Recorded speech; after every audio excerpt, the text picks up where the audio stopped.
View from the Gutters, episode 66.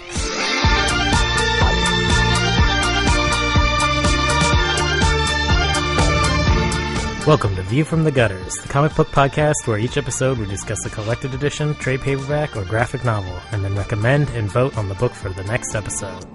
Warning: the discussion portion of this show has massive spoilers for that book. On this episode, we discuss Mind Management, number 0 to 17, and, to skip ahead to the recommendation section, skip to 144.01. All right, we ready to do this? I'm ready. You guys ready? I am not prepared. I'm tired today. But I'm ready. I'm tired also. Yeah, I read a lot of comics today. I read most of Mind Management today. I read a lot of comics I read every all day. of Mind Management today. It's episode 66, and we're talking about Mind Management, and I'm Andrew Chard. I am Joe Preddy. I'm Tobias Panshin. And I'm Kate Reynolds. Yeah.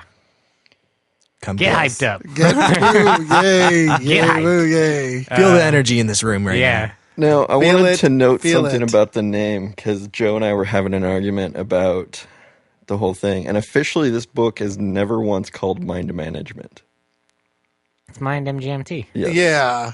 Which is an and pretty much abbreviation for the management. conclusion I came to is that MGMT, when said, is said management. And I'm not going to budge on that because so I found out more reasons agency. for it. If you Google search Mind Management, this will never come up. No, because the name of the book is the abbreviation. Well, yes, Yeah. but what I mean But- is they knew that even if they called it Mind Management, a Google search for Mind Management is like millions of different things. And so this would never be near the top. Well, there are a lot of comics like that. Like if you just search for the word profit, Yeah. you're never Yeah. going to find the profit Yeah. comic book. Yeah, Right. or You have to preacher. search for comic. Well, even there are several series that share the same name within comics. Yeah. Like even But- modern stuff. Like there was a previous I mean- book called Lazarus that was a comic. So if Yeah. you search Lazarus comic, like you get the new one obviously, but if you're looking for the old one, I actually was just in Olympic Cards and Comics today, and if you go to their like reprints section, like just like old comics, there is a Daredevil from like the 40s that has nothing to do with the current modern Marvel Daredevil. Like it's not even from Marvel; it's a completely different company, oh yeah, there's and it's He's the about like Daredevil. it's like a trapeze artist or something like that. yeah, there's lots of stuff like that. Well, I it's mean, just- even within DC, there have been like multiple characters with the same names, but across companies, Sandman. there've been same guys like Captain Marvel. Is like if you search Captain Marvel, you're going to not only get different versions of the Captain Marvel from the Marvel universe, but you're going to get multiple companies and shit. So, Well, I was reading this article about how the name of something not being easily Google searchable can make or break some things. For Yeah. example, the comic book The Gift, most people have never heard of. And one of the reasons is because it's not Google searchable. yeah, And it's a phenomenal comic and one that I need to recommend on the show once I get the second trade. yeah, But yeah, if you Google search it, you just cannot find it. yeah. That's why Prince changed his name to a symbol. It's because just Prince on Google search is just way too common. This is actually not at all true. No, that's definitely true. It's definitely not true. Yeah, If It you really got like me Prince's changed. music, you would figure out what like alt key command Oh, you yeah. have to There put is in to get that in the definitely- Unicode. It's a secret combination, and you learn it when you learn the secret handshake for the Prince fan club. yeah. I cannot tell any of you it, but It's up, down, up, down, up. A, B, All A, of B, this- A, B. A, B, This is start, guessing. select, start. They're very formal in the Prince fan club. What? Who recommended this? Joe I did. recommended this. Okay, It's all I his forgot. fault that we have to read this. Oh wow! Toby hates the book. Surprise! No, Spoiler, actually, surprise! I did not say that. No, he didn't you hate did. it. I already asked him. I asked him at the birthday We- party I threw for him on Saturday. We already when I talked had a about bottle it. in my hand, so he may not have given me Yeah. a reason. He may not have given me an honest response for fear of the physical violence that Yeah. would be the immediate reprisal. I will say that I am conflicted about this work, Yeah. but since Joe pitched it, as is tradition, he has to talk about it first. Yeah. So, Joe, what did you think about mind management now that you've had a chance to read the entire thing? Technically, I guess it's not the entire thing because when we're recording this, issue up to like 21 is out. Yeah, we read the first 3 trades. Which is 1 through 17. Technically, Or we 0 also through 17. sort of read 18 too. Yeah, Although I technically- didn't finish 18. I didn't read 18. Technically, the first 3 volumes are going to be 0 through 17. 17, Yep. yes. And the I first- read 0 through 18 because I just assumed that Yeah. was the first 3 trades, and I I read read 1 issue extra. Oh, well for me. I read 1 through 18. I didn't even know there was a 0. the 0 is 'Cause I not didn't read the essential. trade. It's It nice is. because it gives you some nice background for the second Yeah. arc. It's good. I liked it. So One thing before you start. In the first trade, I'm pretty sure they call it mind management, MGMT, in the text balloons. And in the second trade, they switch to spelling out management. I know, Like inside the book. in the book. I need they to double switch check back that. and forth. No, they switch back and Do forth. they? They Okay. definitely, when you're getting the blurbs in the beginning and the end, they refer to it as Mind MGMT Okay. because they're referring to the agency. Right. In the same way, or at least it was my take on it, in the same way that you would refer to the Federal Bureau of Investigation as the FBI or the Central Intelligence Agency as the CIA. But in the second book, when she's talking to these people, she says management Yes, spelled out. absolutely. Absolutely. And I don't know that that's the case in the first one. I'll go look at that, but I I'm have a pretty theory sure it about is. that. I'm almost positive They it do is, say they do because- call it mind management Yeah. at least once in the first trade. Yeah, but I think they spell it MGMT. No, well, they spell it MGMT when they're doing the blurbs in the I beginning. think it's throughout. I think it's But, throughout all of it. I'm going to look it up while you talk. Okay. You talk. So, looking over comments, we just posted our Invincible long run, and one of our frequent commenters said that All right, Invincible was listeners, I like to call them our gutter sluts. our gutter slut. I've never called them that before. Reference said that Invincible was one of the first books that made him actually want to buy a current issue, and after not collecting monthly issues for Yeah. fucking almost 20 years, Mind Management actually makes me want to go out and start reading it as it comes out. Like, that's how much I like this book. I mean, I read the first couple issues. I was immediately like taken with the story. I really liked the idea. It seemed really fresh to me. Like, I think mental powers are one of the few things that people are like, oh, I can control your mind or lift things with my brain. And like reading some of the shit that they get into, especially later on, I really enjoyed it. I really thought it was this really interesting kind of idea, like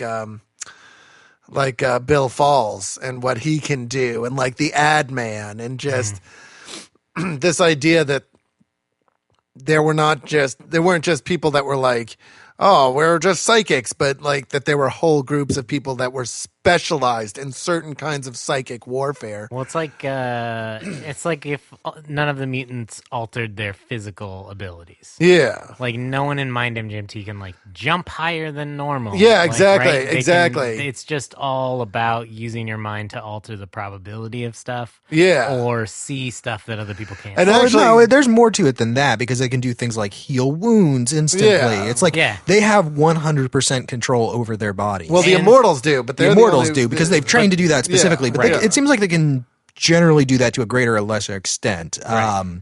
Lyme talks about like everybody gets immortal trained first. Right. Yeah. And some people go all the way. Most people wash out of immortal Right. training at one point or another. Like he did.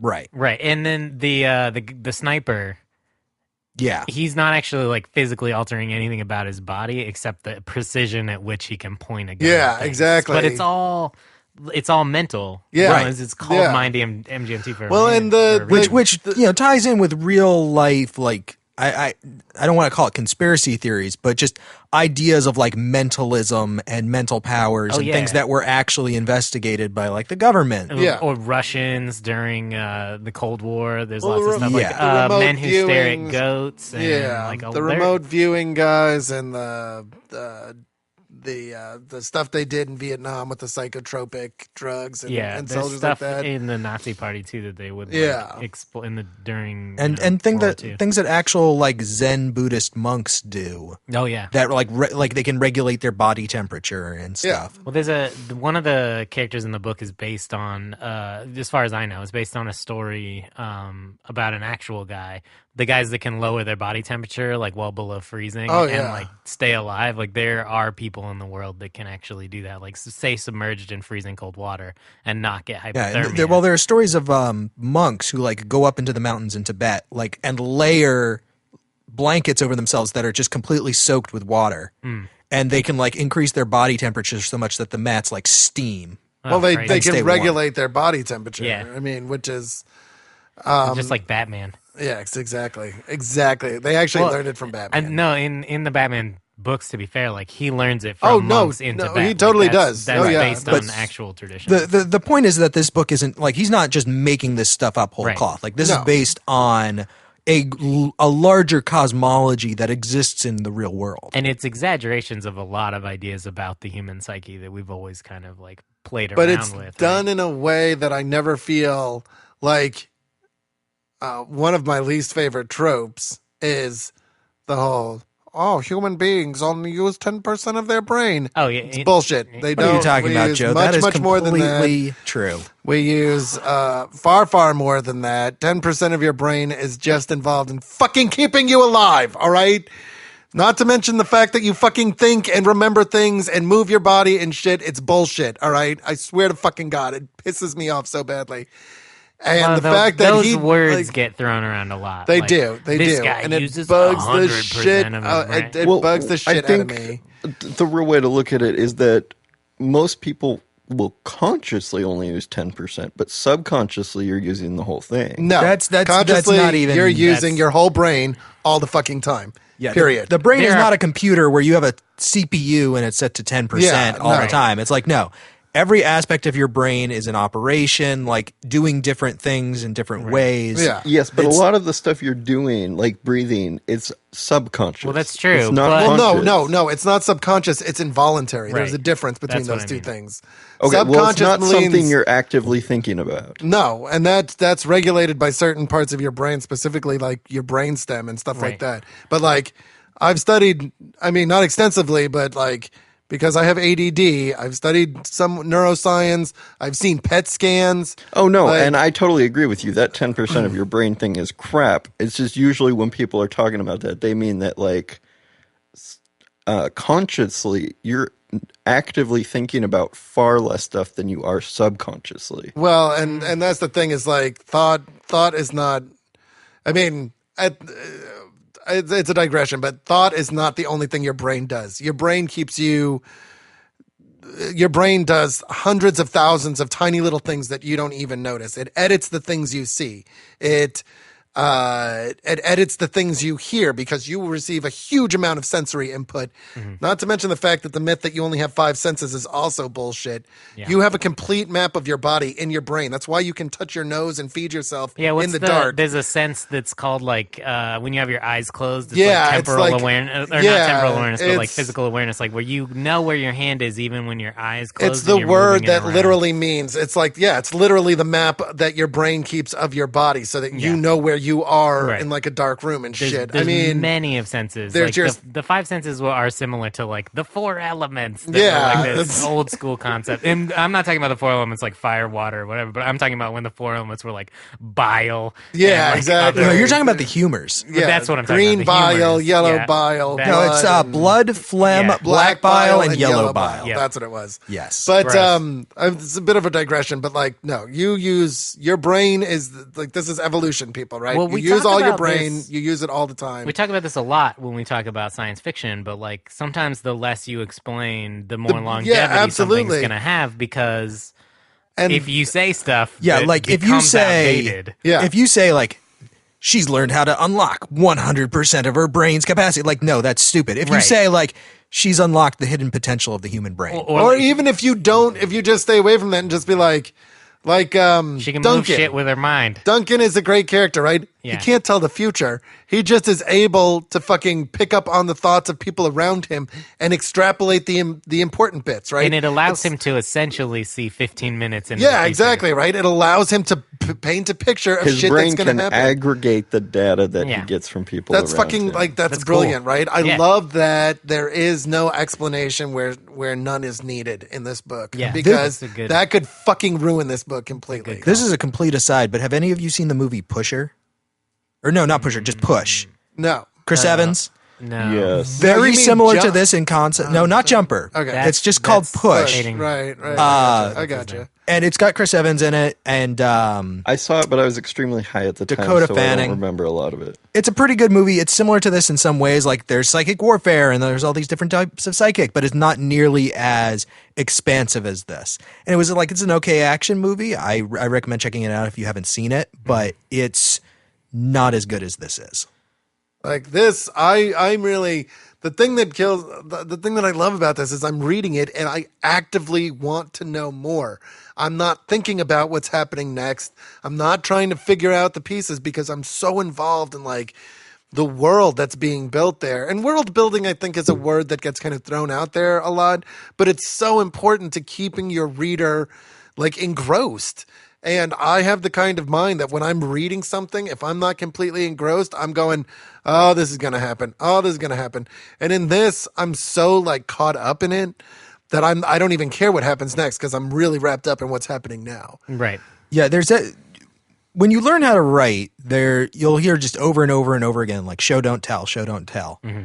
But there's a way of telling that I really, really enjoy, where somebody's just sitting down and they're like, here's a thing that exists. Yeah. And you get that in this book, like where he's telling you, like in the front and back cover areas about like, well, here's this person who is in mind management, or there's like somebody's just narrating to you like, here's this person and this is how their powers work, and isn't this interesting? Like, and I think that works really well in this story. I think- like just learning about Yeah. mind management and the way that it worked and the people who were in it and the different kind of training that they Yes. did. Right. Like just having somebody sit me down and tell me these things is interesting intrinsically in and of itself, outside of what's actually going on in the story. And I think it's something that that is started to get touched on in Planetary, but something I wanted a ass ton more of.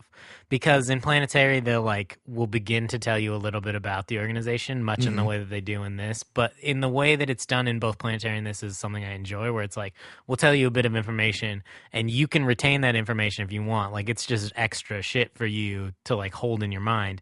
And if you want to think about it, you can. But what I hate about a lot of stuff that isn't this or Planetary is that they're like, I'm going to tell you a thing, and didn't that blow your mind? Like, Yeah, isn't that absolutely. awesome? And this Yeah. book never does that. It's just like, here's a bunch of shit that you can, like, pay attention to or not. Yeah. And I'm not going to end every The sentence fucking with, like, wow. the storytelling yeah. that's going on in the margin Yeah. of Oh, all of yeah. these books is such a cool little touch because Oh, it's yeah. like, And there's And I have a multiple theory about stories that. in the yeah, I have a like lot of it's theories so about that, cool. too. Like the fact that you're reading this and it's presented to you like a form, like a mind management form. Mm-hmm. And that's part of the book that I'm conflicted about, because I've seen that done before. If you've ever read the book House of Leaves, which is really good and Creeped does me the fuck out and I couldn't read. yeah, if you've never read it, like you've got the main narrative, and then you'll have editor's notes, and then you'll have editor's notes on the editor's notes that are a separate story. And sometimes like you'll be reading a page, and then there'll be text that's like going backwards. And so like you read forwards, and then you have to start flipping the pages backwards to read the backwards part. And then like the text will turn sideways and like go up the page. And there'll be like a box in the center of the page. It's just something completely different going on. Like, and this does that a little bit. Yeah. The problem that I had with it, where in House of Leaves, like it seems to flow pretty well. In this, like I felt like, okay, I have to read the main story, and then I have to flip back and read the margin story. Yeah. And then I have to flip back and read that third story that's like going along the bottom. Right. And like I couldn't follow all three at the same time. And so Yeah. I felt like I have to read one and then flip back and read the other. And I wasn't sure which one to read first. And I found that a little I frustrating. think that's interesting about you personally, because I saw those not as part of the story, but as like special features. Yeah, like things that you could interact with or not. So a lot of that stuff I didn't read. Like the But story some that of goes it along the was- spine, some like of in it the did middle. explain stuff in the story, though. In the second arc, it is talking about the assassination letters, Yeah. but I feel like that's just like background.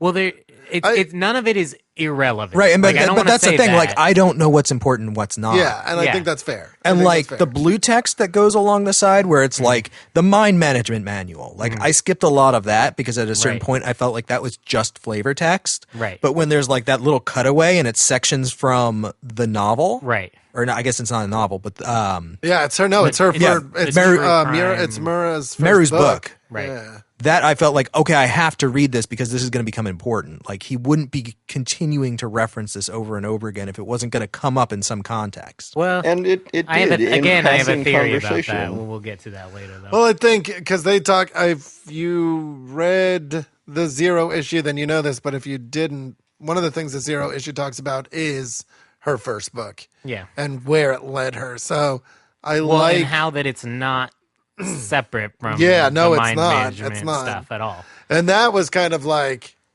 I just want to say that in the last part, I think of the third story or in the middle of the third story, when You see it that goes guy again? over, well, no, when it goes over how many times Lyme has told, Oh, yeah, that's really what's interesting. her name is? Meru.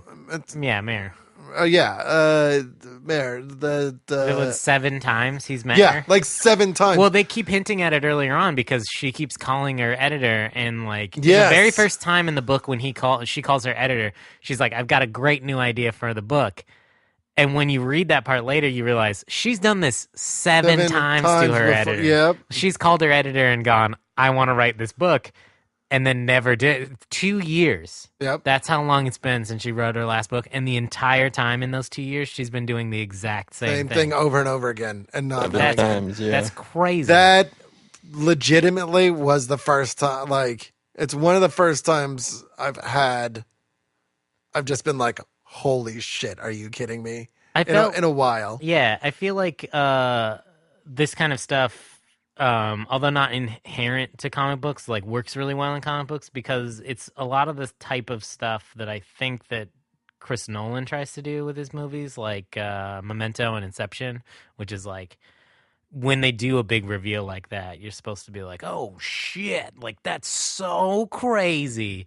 But the way that the visual medium works, like once that moment's happened, either you have to sit there and wait for the pace of the film to like get you past that moment that was like, oh shit, because some of us can process that information a lot faster than other people. So like when they do the reveal, a lot of movies will like continue to show you that reveal, like continue to make that part of the film for minutes of time.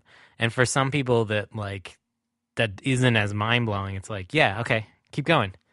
Like I want to hear the rest. Like continue. And so the pace can be like completely broken down. Or vice versa, if it goes too fast, Then it's you can lost. also feel like it was meaningless. Yeah. But the beauty of a medium in which you control the pace at which the story moves, like a novel or like a comic book, means that that moment you can set the book down and go, fuck, and Yeah, then pick it you back can up take a again when you're second. ready. Like, Yeah. I love that about this because I did that a couple times where I was like, oh, cool, and then just kept going because there's a lot more story Yeah, there. no, good. And yeah. I didn't feel defeated by the pacing of something. Yeah. Often with TV drama specifically because it's for television and it feels really drawn out. Like I'm often defeated by the pace. Mm-hmm. Like I know that shows are good, but I can't watch them because the pace is too slow. No, I gotcha. I definitely, I usually have the opposite problem. Like, I think people spring too fast, or I feel like there's a lead up to the point where they're like, haha, and that's done poorly. Yeah, and no, so, pacing is really difficult. yeah. Yeah. I actually felt let down by that moment a little bit because I like from the very beginning of the book, I'm like, they're going to reveal that she's related to mind management somehow. Like, Yeah. she's done all this Yeah, before. they're dropping and hints. it was exactly what I was expecting it to be. And there was like no, like, You I was expected expecting her there to be able to- like a twist that I didn't expect that never came. Like, it was like, oh, so it's just that. Well, Oh, okay. Really, Keep like, going. There's stuff though that there's no way that you could have predicted. like that she shuts off other people's powers, Well- and that she was that bald girl that was Okay, Bill's I girlfriend. want to get and, back like, to that in a No, second. actually, that one I knew. I want to get back to Really? that part Yeah. in a second, but from the very beginning, when she was talking about writing her first book, she was like, every time I talked to somebody, they would just open up to me and tell me all their secrets. And I was like, oh, okay, she's got mind management powers. Like, she Yeah. must have been trained at some point in the back. Well, but I mean, the whole time it feels like that's But some of those people purposefully- aren't at mind management, and her power doesn't work like that. So that's not actually Doesn't part it, though? Like, No. every single person that she interviews, they're like, I shouldn't be telling you all of this. Yeah, Like, when she talks to the ad man, he's like, why am I telling you all of these things? but at the same time, I think that there's like, everybody opens up to her and tells her their story. I don't know that that's necessarily her, though, because a lot of what they keep talking about in this is that all of these people have had that stuff bottled up so long, that's under confidential review. Well, so not long, even mind that management They feel people. relief to tell her. Well, but no, they're people that have been dealt with by mind management, and what she's doing is nullifying the effects of the people that have dealt with them. That's fair. I That's a guess fair maybe. reading. But No, I actually it's- felt incredibly. Well, because I don't if see they're a putting maybe in mental, that, if they're like- putting mental blocks on those people, Yeah, and she then gets she's there and removing undoes them the in the mental same way blocks, that then, she. that could be. but they the don't way that it's remember working. everything though. Like No, after they she talks to don't. them, they still have gaps in their memory. Yeah. But I actually felt incredibly manipulated by the fact that she was the bald girl. Yeah, that's what you were manipulated. Yeah, and I felt pissed off about it Why? That's how storytelling works. because.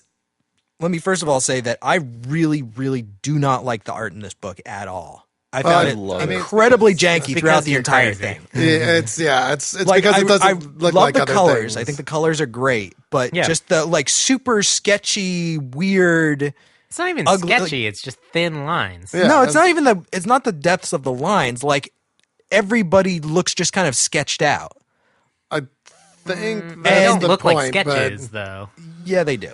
No, that They, like they kind of do. a sketch though is but I a think lot that's different part looking, of and the also charm. At least for me, it is. like the lines are very intentional, and everything is it's not scribbled. Like everyone has shading and stuff on the face. It's no more sketchy than Jim Lee, which everyone claims is super clean. But it has tons of like little hash marks all over everybody's It face. feels just like drawn this does. like it. I mean, it has a it's very super distinct. sketchy. It's not sketchy. It has Yes, a it very is. distinct. That's not the term that you would use. Sketchy. I disagree with that as a term. It looks like a sketch. Do you think he drew this as fast as he could draw a sketch? No, but I think Okay, he was then making it's it not a look that sketch. way intentionally. That's not a sketch. It is a very intentional regardless. art. It's thin line art. It's very much. If it had had different art where people actually had recognizable faces from panel to panel, you would have been able to tell who she was even without the hair. It's only by point the is fact that that you the art don't is like know who super she is. sketched out and you can't like nobody fucking looks like anything. Like every single panel they look different. But that's not true though, because the art could have easily been as clean as modern art, but everybody has same face, and you still wouldn't have been able to tell who it is. It's an I intentional just find choice. it like really hilarious that you like fucking that Luna Brothers art, which I find fucking boring and I never without said any that kind of. We were in the danger room the other day, and I was like, "This is the most boring art I've ever seen," and you were like, "Well, this page looks pretty good." I said that, hey, this particular page looks all right. But I agree with you. His art is way too static. It's boring and emotionless, and this But that's- is. I think that he could be a much more dynamic artist. I agree with you entirely. But this reminds me of stuff like Jeff Lemire, like guys Yeah. that Yeah, and I draw fucking this- hate Jeff Lemire too. What? His art is not good. That's great. You have an opinion on like what kind of art you like, and it's not relevant to the conversation of whether the book is good or not. It's like, I like the color blue. This book has red. Fuck this book. Like that's super irrelevant to the story. It has nothing to do with what we're talking about. Like absolutely nothing at all. We do on this show. We do voice our opinions on the art, I feel as if. and I No, do, we discuss how like this works. Like we don't go, I don't like it. It's bad. Like those are two completely separate ideas. No, you're right. They're two separate ideas, but I think it's totally legitimate to say, I don't like this art. That's great. Move on. Like it's almost irrelevant to the conversation. Well, I think it's relevant to the conversation because it affects how I interpreted the story because I Yeah, felt incredibly it is a visual manipulated by medium. the fact that it's like, Meru is the bald girl all Yeah, along. it's It's a like, well, great if you story fucking moment. drew her in any You're kind of not like supposed consistent, to know that. recognizable You're way, not supposed to know, maybe yeah. you would have you known want that. to know things you're not supposed to know. I think the art style of this book is very deliberate. If you looked for it, it was there. Okay, you know what it fucking is? It's like in Kill Bill. In the entire first movie, they never say the bride's name. Right. In the second movie, they say her name and they fucking bleep it out. Yeah. That's bullshit and cheating. And No, I thought it's that not this was cheating. bullshit. How Yes, is it's that cheating. cheating? Because you're not avoiding saying her name. You're just saying it and then bleeping it out. Yeah, it's still retracting the information. Like, you're not supposed to I know actually that thought information. That was pretty funny. You're just not supposed to know it. It doesn't matter Yeah, how then they keep it from you. Take You're just 5 seconds as a writer to figure out a way to write that scene where the name is avoided rather than just saying it and then bleeping it out. They say it and bleep it out for a reason because they want the effect of it being edited for your ears. Yeah, but what's the point of that? What does that It doesn't accomplish? matter. It was an artistic choice and they made it. It was You a don't- shitty artistic You choice. don't get to be the judge of that. Yes, I do. No, you don't. Yes, I do. No. I am fucking reading this piece of art. I get to interpret it the way that I want to, Okay. and I'm saying it's shit. Okay, that's great. Then don't read it ever again. Like, I- it is irrelevant to the story. Like, it's absolutely As much irrelevant. as The I art is disagree- 100% relevant to the story. It is an equal partner with the writing. The art is absolutely relevant to the story. What I'm saying is the fact that you're upset that you couldn't tell who a character was when you weren't supposed to be able to tell who she was is irrelevant. You're not supposed to know that, and you didn't know that, so it worked effectively. Great. I mean, Like, I that's think perfect. my question here is this: if it had had a much more like standard art style, and they had drawn her so that you deliberately could not see her face, like It's the same effect. it's the same effect. When Like, would in a you have comic felt book, manipulated then? Like the whole point of that scene is that that's Bill's story. I wouldn't It's have felt not- manipulated then because in that case, her identity is intentionally like it's you- concealed. like, It's yeah, like but- beeped out. But you know that it's being obfuscated. Like, oh, her face is in shadows. This is somebody that I will recognize, and they're not showing me who they are. It's the same versus thing. showing you somebody and then telling you, oh, that person is actually also this person at the same time, and you didn't recognize them. Yes. Ha ha. It's something that no other medium can do except for comic books and novels, where it's like you can have a person and you don't know who it is.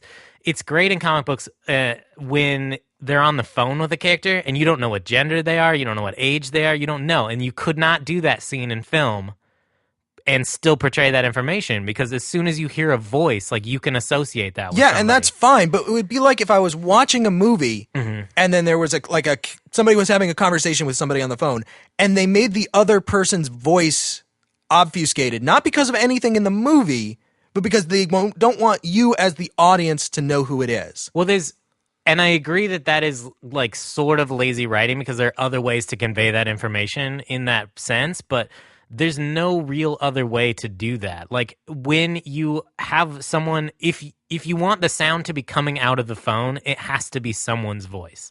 Unless you make it a computer sound, in which case that's the same thing. But it's the same thing as not letting you know whose face that is. You're obscuring it on purpose. Right, but you're making when they a conscious obscure it decision by like hiding it in shadows or having a voice off screen or something, you know that it's being obfuscated. My question is, Right. I this. did not Why? know that she was supposed to be anybody. isn't that- and I felt it was manipulative. I think that it's just as manipulative as all those other things. It just works in a way that you're like, oh, I didn't realize that character was someone I was supposed to know. That's clever. Not, I'm mad. Well, especially seeing You're the as though person that gets like, mad because you're pandered to. Like, those are ridiculous things to get mad about. Like, I couldn't figure it out. I'm mad. And then someone made a joke that was specifically for me. I'm furious. Like, those are stupid things to get mad about. humor that caters to my individual taste. I won't stand for this. Blast it all. That's ridiculous. Like, it's the exact same as I putting think her you mean face it's in ridiculous. shadows. It is ridiculous. No, it's the same thing as putting ridiculous. It's the Ridiculous. same thing as putting her face in shadows. Like, it No, serves it's not, the because absolute putting her face same in shadows purpose. is honest that you're being manipulative, while this is being secretive about the fact that you're being Which is manipulated. better manipulation. No, it's not. Absolutely I don't better. agree with the you. best He kind of shaves her head, manipulation. and her red hair Yeah. is like the most distinguishing factor Right. about her.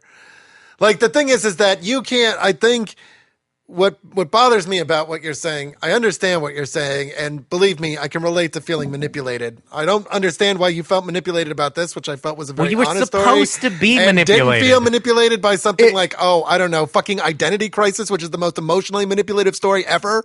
But the thing is that he is doing this on his own. He has an art style. He made that moment in the way he could. If maybe he wasn't, maybe if he drew more like somebody like, I don't even think it's about the way he could. He made a specific artistic decision. Yeah. And you're upset about it. And I'm 100% willing to cop to the fact that this goes hand in hand with the fact that I didn't like the art to begin with, and then he did a thing that is entirely predicated on the fact that the art is in the particular way that it is in order for it to be a reveal about the story. Well, I disagree because I think that if everyone had same face, it would have been the same thing. I didn't like it. You're wrong. No. I'm saying that just because his art is like this doesn't mean that you couldn't have done this with a different artistic style. No, if everyone had same face and you shaved her head, you still would not have been able to That's exactly tell. the point I'm making. Like, is that's the way he chose to do it. He chose to do it because of the way. What I'm saying is he chose to do it this way, right? Because it fit in with his style of artwork, right? If he had been Jay Lee, he would have done something incredibly silly. It's like listening to a movie scored by John Williams and going into it going, and then man, I really don't like all these horn movie. trills. What is up with all the fucking horn trills? And then he gets to the big part and he's like, 1,000,000 horn trills. And I'm like, wow, that's fucking awful. Yeah. It's because I didn't like it to begin with. Right. But I disagree that this is based entirely on the way he draws. I think those are two separate things. No, I think that you feel manipulated because he showed you a character's face and you didn't recognize it, and because you couldn't have. There's no way that you could have recognized that. And that's not something that's just inherent in his art. Like, other people's art is the same way. Like, there are a lot of artists that, you cannot tell the characters apart. But I understand that you don't like the art. That's fine. But, the storytelling through the art is absolutely effective. Still. I disagree. I felt it was ineffective. Think that he lays out panels well? I think I never said they didn't lay out panels that's well. Storytelling. The storytelling through the art is still very viable. Look, I like the story of this book. I just felt that detract one from anything else that's involved with it. That one part I really didn't like. That's fine. Okay. I'm asking you, that's a better outcome than I had hoped for. No, actually, I'm just saying. I understand. You didn't like that part. Cool. What I'm asking now is the storytelling through the visual medium of art. Is it still effective? Sort of. Okay, Sometimes I feel like on the show, but I actually do agree with Toby that it felt really sketchy and not altogether there. I'm honestly not sure what you're asking. That was kind of the point, and to me, that was charming about it. I think it feels very dreamlike. And I'm asking is, we do this a lot on the show where it's you've decided that you don't like a thing about a book. No, all of us, and then we forget to continue to look at how it works.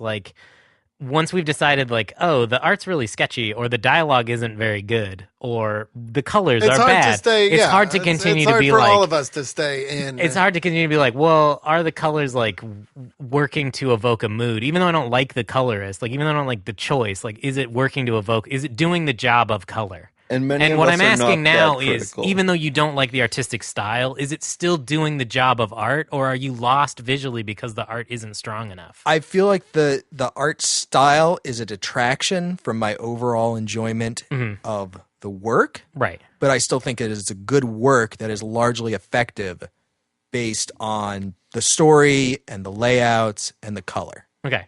But I guess I'm just, because so much of this book is visual. There are so many panels that have 2-3 word balloons on the entire page, and maybe a caption box, if that.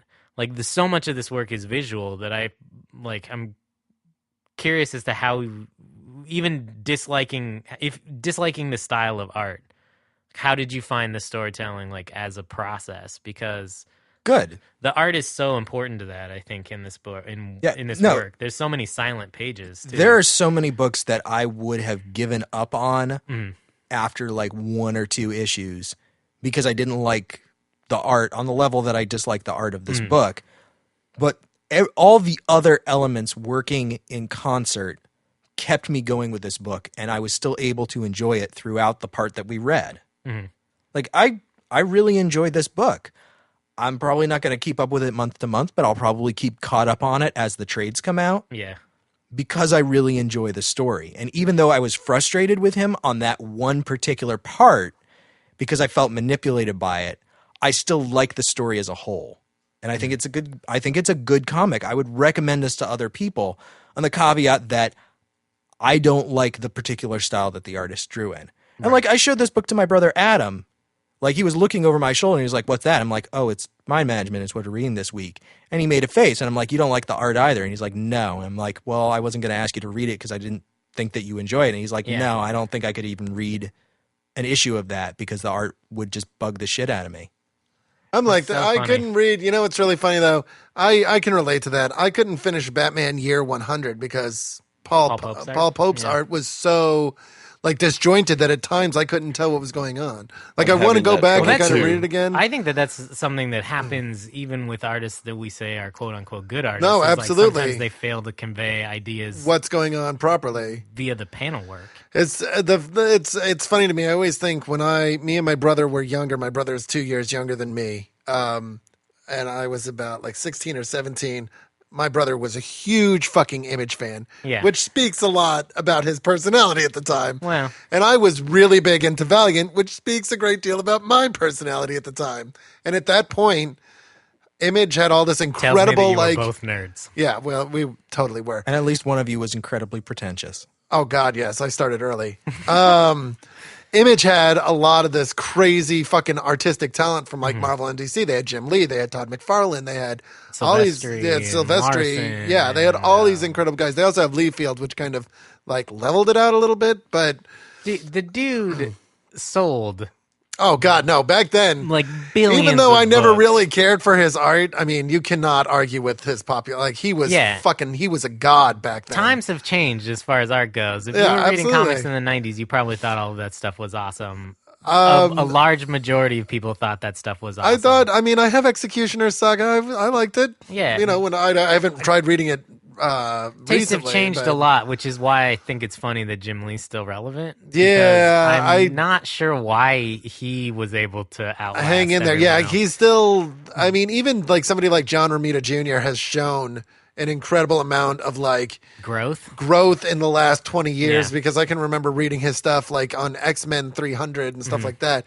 Jim Lee looks exactly the same It way he is did when he was exactly the same. doing, and it's boring to me. It's like there's no growth there. He's not grown as an artist. Yeah. And the kids that grew up reading Jim Lee in the 90s have now surpassed him. Oh well, we've talked about so many artists on the show that are much younger than Jim Lee. Oh God, yeah, much and just better. destroying it. Trad Moore, Chad Moore, It's Assad Ribic, incredible, yeah. God, yes. Raphael, Grandpa. Raphael Grandpa. He's older, I think. He is, but I mean, mean, he's not been on the mainstream scene for a very long no. time. And who? Opeña. Yeah, Guys like Jerome Opeña, Tony Moore. Like, there's tons of guys that are, the new current Image flock. are crazy. But back then, Valiant had all this, like, they had Barry Windsor Smith and a bunch of, like, other kind of more veteran-y kind of guys. They had all the writing talent. Yeah. But the art was much more lifelike. It was much less comic booky. And my brother Almost used to more fucking, modern. like, hate it. Yeah, it was a lot more modern back then. And so I think that's kind of what shaped my appreciation for art. I was always much less a fan of the comic book style art, which is why I don't think I ever was. I liked Jim Lee, but I never thought he was amazing. Yeah. Or like all the guys that kind of came out at that time, like Stephen Platt and like J. Scott Campbell and Joe Majura. I never really cared for their art. They're good. They did what they did well. I like the character designs they came up with, but they were never my favorites. So reading this was like, man, I love the way this fucking book looks. This art is I absolutely fucking think it's beautiful. incredible, man. It doesn't look like Unreal. anything else. Yeah. Like the closest thing, I think I just had a good one and I can't. The closest It thing to me reminds is like me a of- mix between like Jeff Lemire and the Day Trippers art. Yeah, it's, like somewhere it's a in lot between like those on who the is that? dial. That's Gabriel Ba, isn't And it? That did Fabio the Moon, art. yeah, those two. But it also kind of reminds me of a much looser, in some ways, it reminds me of Chaykin, like Howard Chaykin, because he had a very open, loose style. It's not as chunky as No, Chaykin. it's not. It's not as chunky, which I like about it. But the thing that really gets me is the fucking colors, the watercolors. Watercolors are beautiful. Because this book feels so dreamlike to me. It feels like it almost feels like he's trying to do this like remote artist thing. Like he's trying to convey the story to you in a very cerebral way. And the colors really fucking like bring that home to me, man. Yeah, the color work on this is absolutely gorgeous. I think it's the best part of the art. Many mood changes are easily affected by the fact that like some panels aren't color. Yeah. Like, on a page that is color, suddenly a panel will not be in color. Yeah. And like, what does that mean? Like, it'll look much sketchier. Like, he'll actually draw guys with the sketch lines in there, like as you would see his original pencils. Yeah. And not color that. And you're like, what is this supposed to represent? He'll use stuff like sepia-toned lines. He'll use lines with details inside where he's gone in and inked the blacks. But on some of the characters in that same panel, there's no detail work done on them. They're just the line art. Yeah. And I love that. And I think what I love most about it is the fact that art like this can exist. Art that doesn't look like, quote unquote, what you're used to, like what you're used to seeing. What like, the medium is good at is like we can only see the world visually so many different ways. Yeah. Right? Like every film looks similar in people, and of so much that like people look like that. Yeah. Whereas movies like DreamWorks and Pixar and animated films can play with how people's bodies are shaped, how people's heads are shaped, how tall people like they can exaggerate features much more like a cartoonist. This is like, a cartoonist's art comic book. Like it is very much in the same style of like I'm going to exaggerate certain features to draw attention to things.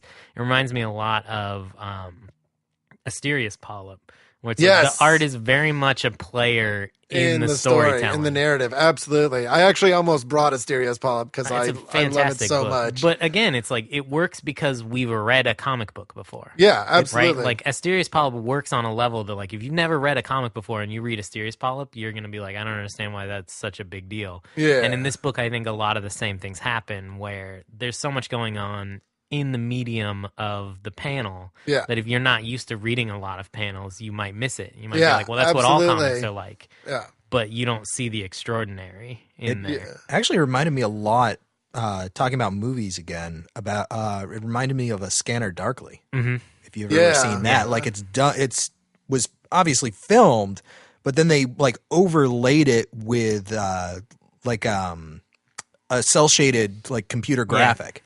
Yeah, it was all like rotoscoped before that it's animation. Super like sketchy and weird and make it look like the comic book.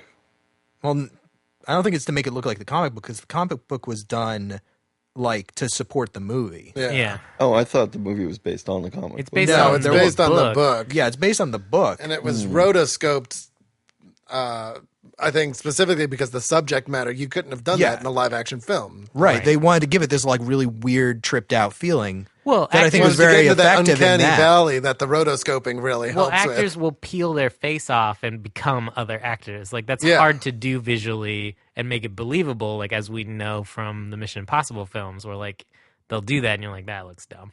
Yeah. But in that story, it was specifically able to be done like that because it was animated. It was an animated film. And I feel like the watercolors in this give it a very similar feeling to that. Yeah. Where I always felt like there was a layer of unreality happening in this book where it's like at any moment, like they're going to take a left turn and everything that we know up until now is going to be proven to be like false memories or manipulation or like any number of other things. And it's like something completely different is actually going on. Well, yeah, I mean, because of the nature of the powers that people have, like I think the suspense in this book really works. And I love that dreamlike effect. I love that the watercolors really make you feel like you're almost like you're moving through water. Like this whole thing is kind of unfolding. and you're really not sure. Like, I was expecting throughout the entire thing at one point for somebody to just roll up on Meru and be like, you were an agent the whole time. Now we're going to unlock all your hidden memories, and suddenly something completely different is going on. Yeah, that kind of happens. Kind of. Well, I love the she way does that goes remember down. everything Yeah. now. And I also love that when she realizes her power, she goes, I'm a negative. Yeah. I really kind of like that. She's like, her power is that she takes other powers away. I thought that was cool. Yeah, my theory on the book is that this is her collection, that she made this. Yeah. I agree. And that she's been making it as it's going on, because there's stuff that she's gathering, and not exactly, and like not like you're looking at her exact writing, because I wanted to talk about the way that they use comic books in this, like comic panels in this book, to like evoke an idea, because it's a comic book story, because it's being told as a comic book. There are comic book panels inside of the comic book panels. Absolutely. And that is used as, like, instead of novels, instead of text, they replace that with comic books so that you can easily recognize it. And I'll get to that in a second.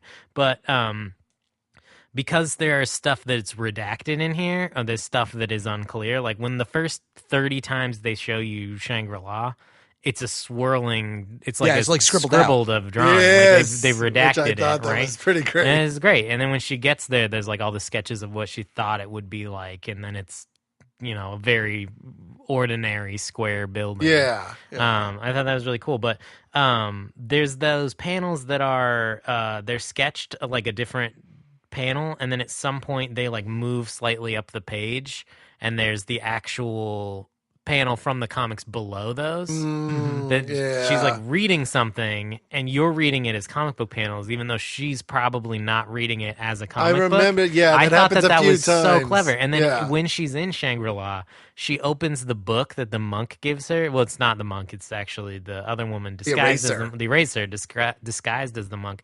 She gives her a book, and she opens it up, and it's full of comic panels. Yeah.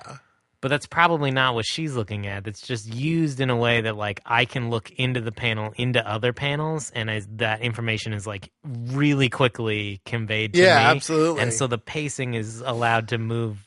It's like, that's a really brilliant moment. The way that the visual narrative happens in this story is really cool. There are a lot of little sight gags and, like, little things that happen that are kind of that make the book itself kind of a mind trip, which is what I like about it, is that like he's fully invested in not just creating this world, but like trying to keep you off balance and trying to keep you guessing and involved. And I really like that because it doesn't feel.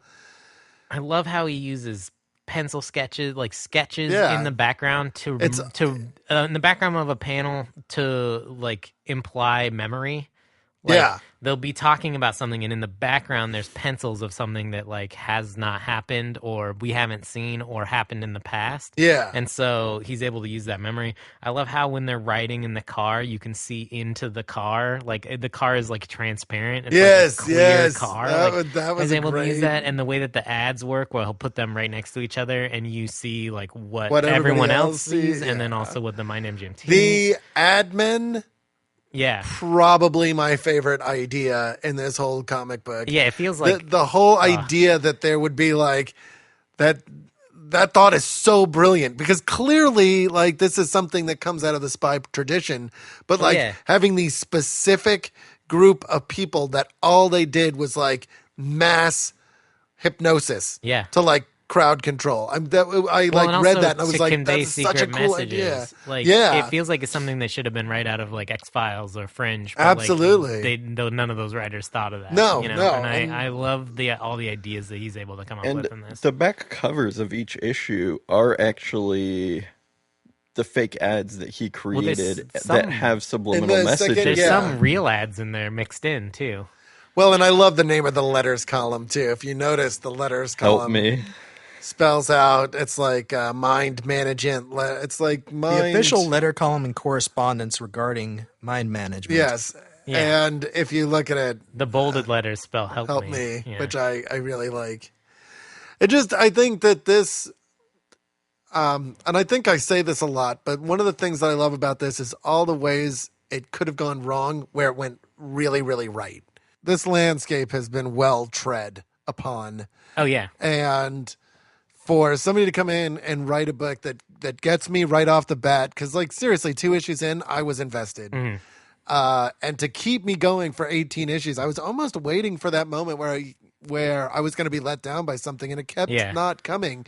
I kept being really, like, impressed. I kept waiting for that fringe moment where it's like, nope, now I no longer care about yeah, this exactly. thing, right? And it never really happened. Like, I'm really impressed with the novelty of this book and how he did kind of grow these ideas out of these kind of like more conspiratorial views on like the experiments that went on in our own government, but also just like the way that he decided to explore them. Well, the mind as like not only a weapon but as a battlefield. Yeah. I thought was a really cool idea because so often the mind is territory in which you combat yourself. Yeah. Right? Like the character has, we call them, like internal conflict versus external conflict, where the character like fights against their base urges or their depression or their anger or their, like whatever. Like that usually is reserved for the character to fight with themselves. Yeah, exactly. But in this book, it was very much like that's still a place in which you're fighting with other people because they have fucked with the inside of your head. Yeah, exactly. Because they very have access directly. to it in some and cases. Now you don't know what you're seeing. Like you're looking at a guy on a roof, like that scene where someone's looking at the guy on the rooftop. Oh, the bear. When the bear is trying to kill, what's his name? But all he sees is that like white. When he's trying to kill Lyme, like, that blurred and he outline. Just and like he's like Lyme is so far above what he. Could he's like, I know that he's there, but I can't see him. Yeah, it's like Predator. Yeah, he's got a mental predator. Telltale shimmer. Cade, what did you think about this book? Because we haven't gotten to you yet. We're very interested in what you thought. Sometimes it's hard to get a word in with you guys. Well, or I should talk over you. That happens. That works. Just do what I do and scream at Chard. Yeah. That's usually how people get a word in on the show. That's true. Okay, so I was not initially invested in this book. It took me probably till issue 3 or 4 to get into it. I think that's about when it hooked me too. And I have to give it to Matt Kindt for creating a world like this. And I know that he went into this knowing a lot of what was going to happen. Yeah.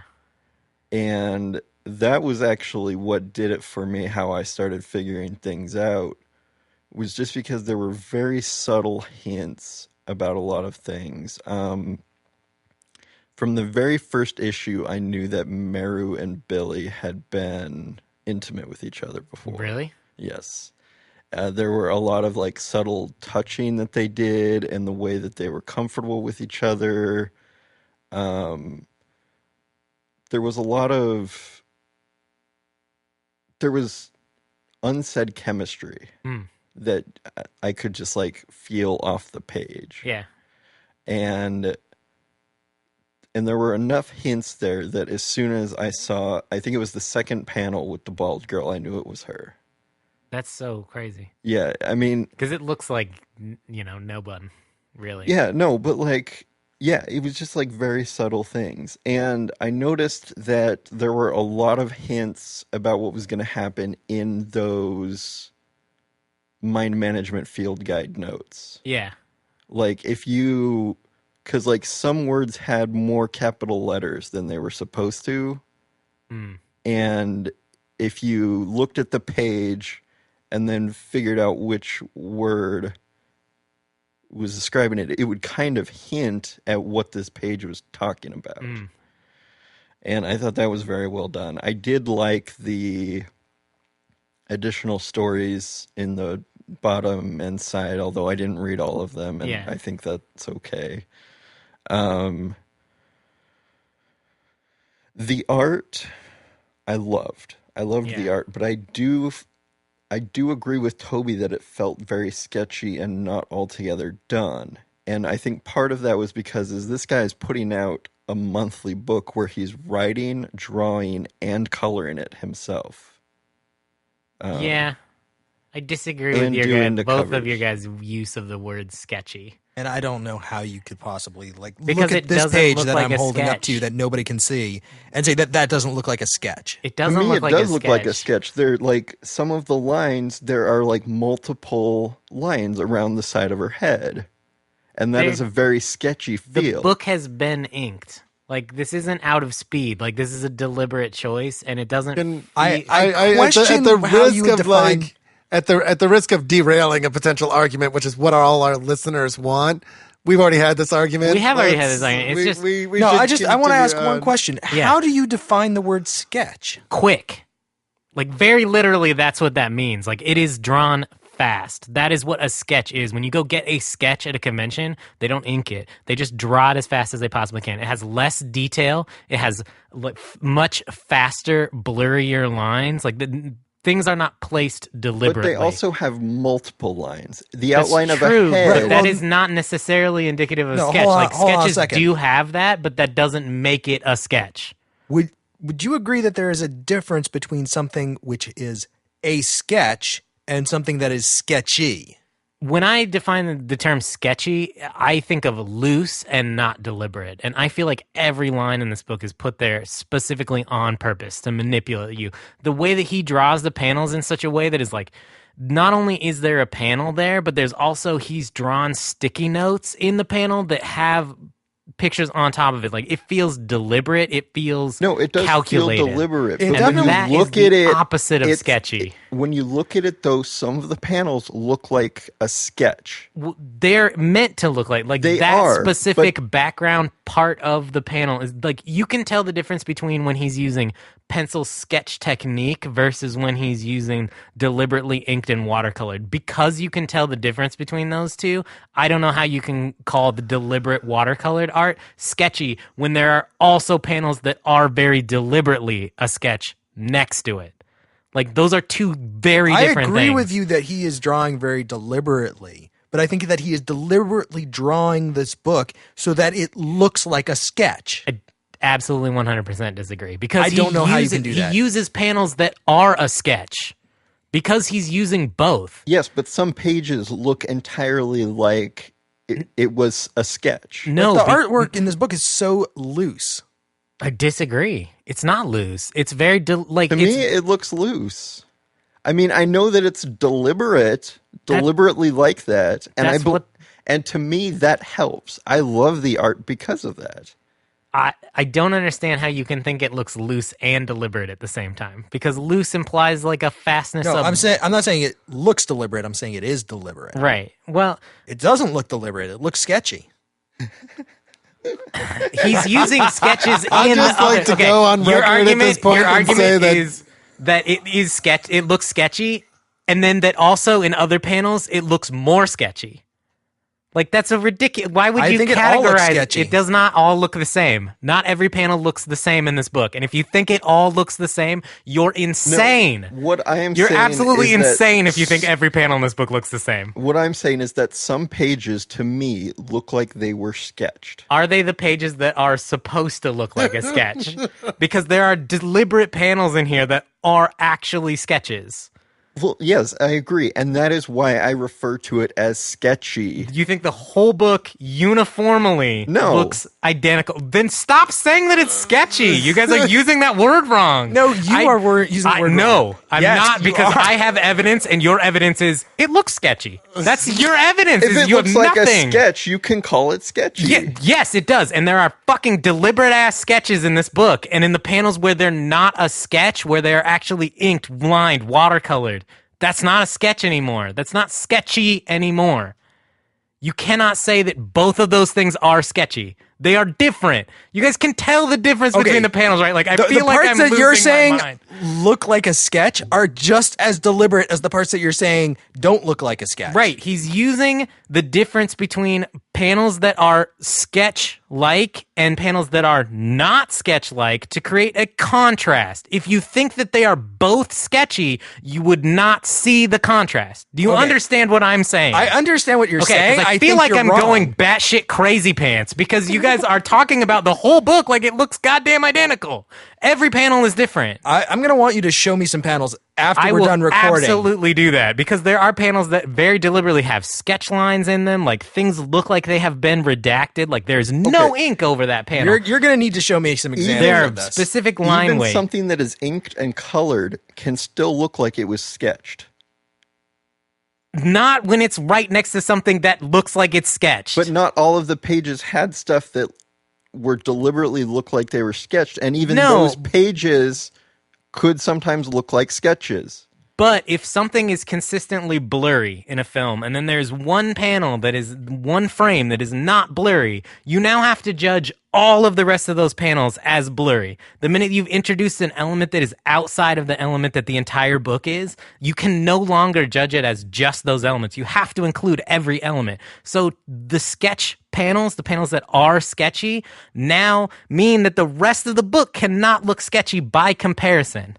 I think this argument is sketchy. But they can still Can I just look say that? sketchy Yeah, I'm by feeling kinda comparison sketched to out. other comics. But that's not relevant. But it is. No, That is because you're something we using a talk word to describe his artistic style that doesn't describe his style. You are saying that, like, Okay. because it is sketchier than You're Supergirl, basically it throwing is out stuff sketchy. we've talked about on the podcast before. Then you're saying that things that we have had 5-minute discussions about before are now irrelevant. No, that's not what I'm saying. Listen to the sentence. You're saying that I'm saying that because this is sketchier, quote unquote, than Supergirl, that makes it sketchy. That's what you're saying. Because the line work is not tight, it is now sketchy. But we're not using and that's sketchy that's in not the same true. definition.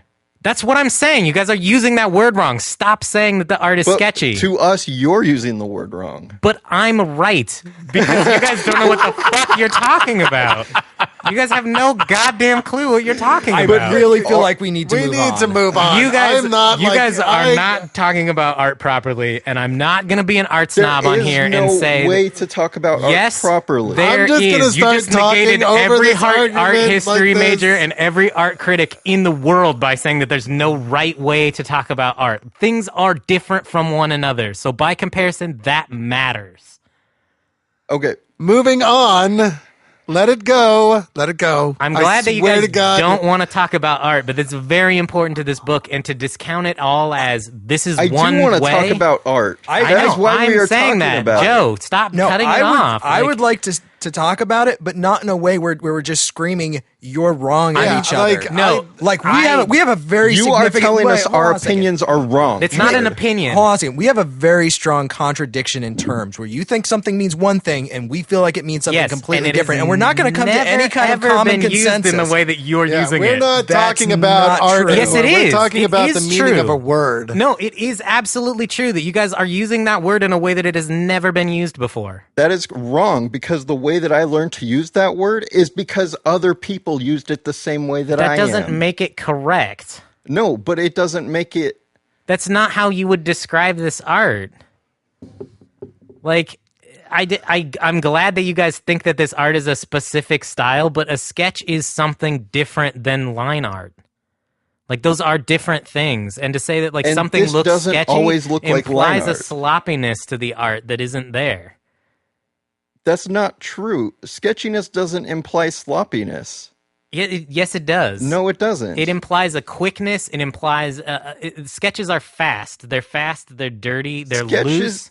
Sketchiness implies that it's not clean lines. You What have is- multiple But these lines lines are around clean. the same thing. A sketch is unfinished artwork. That's Yes. what a sketch is. And It's this unfinished is artwork. finished.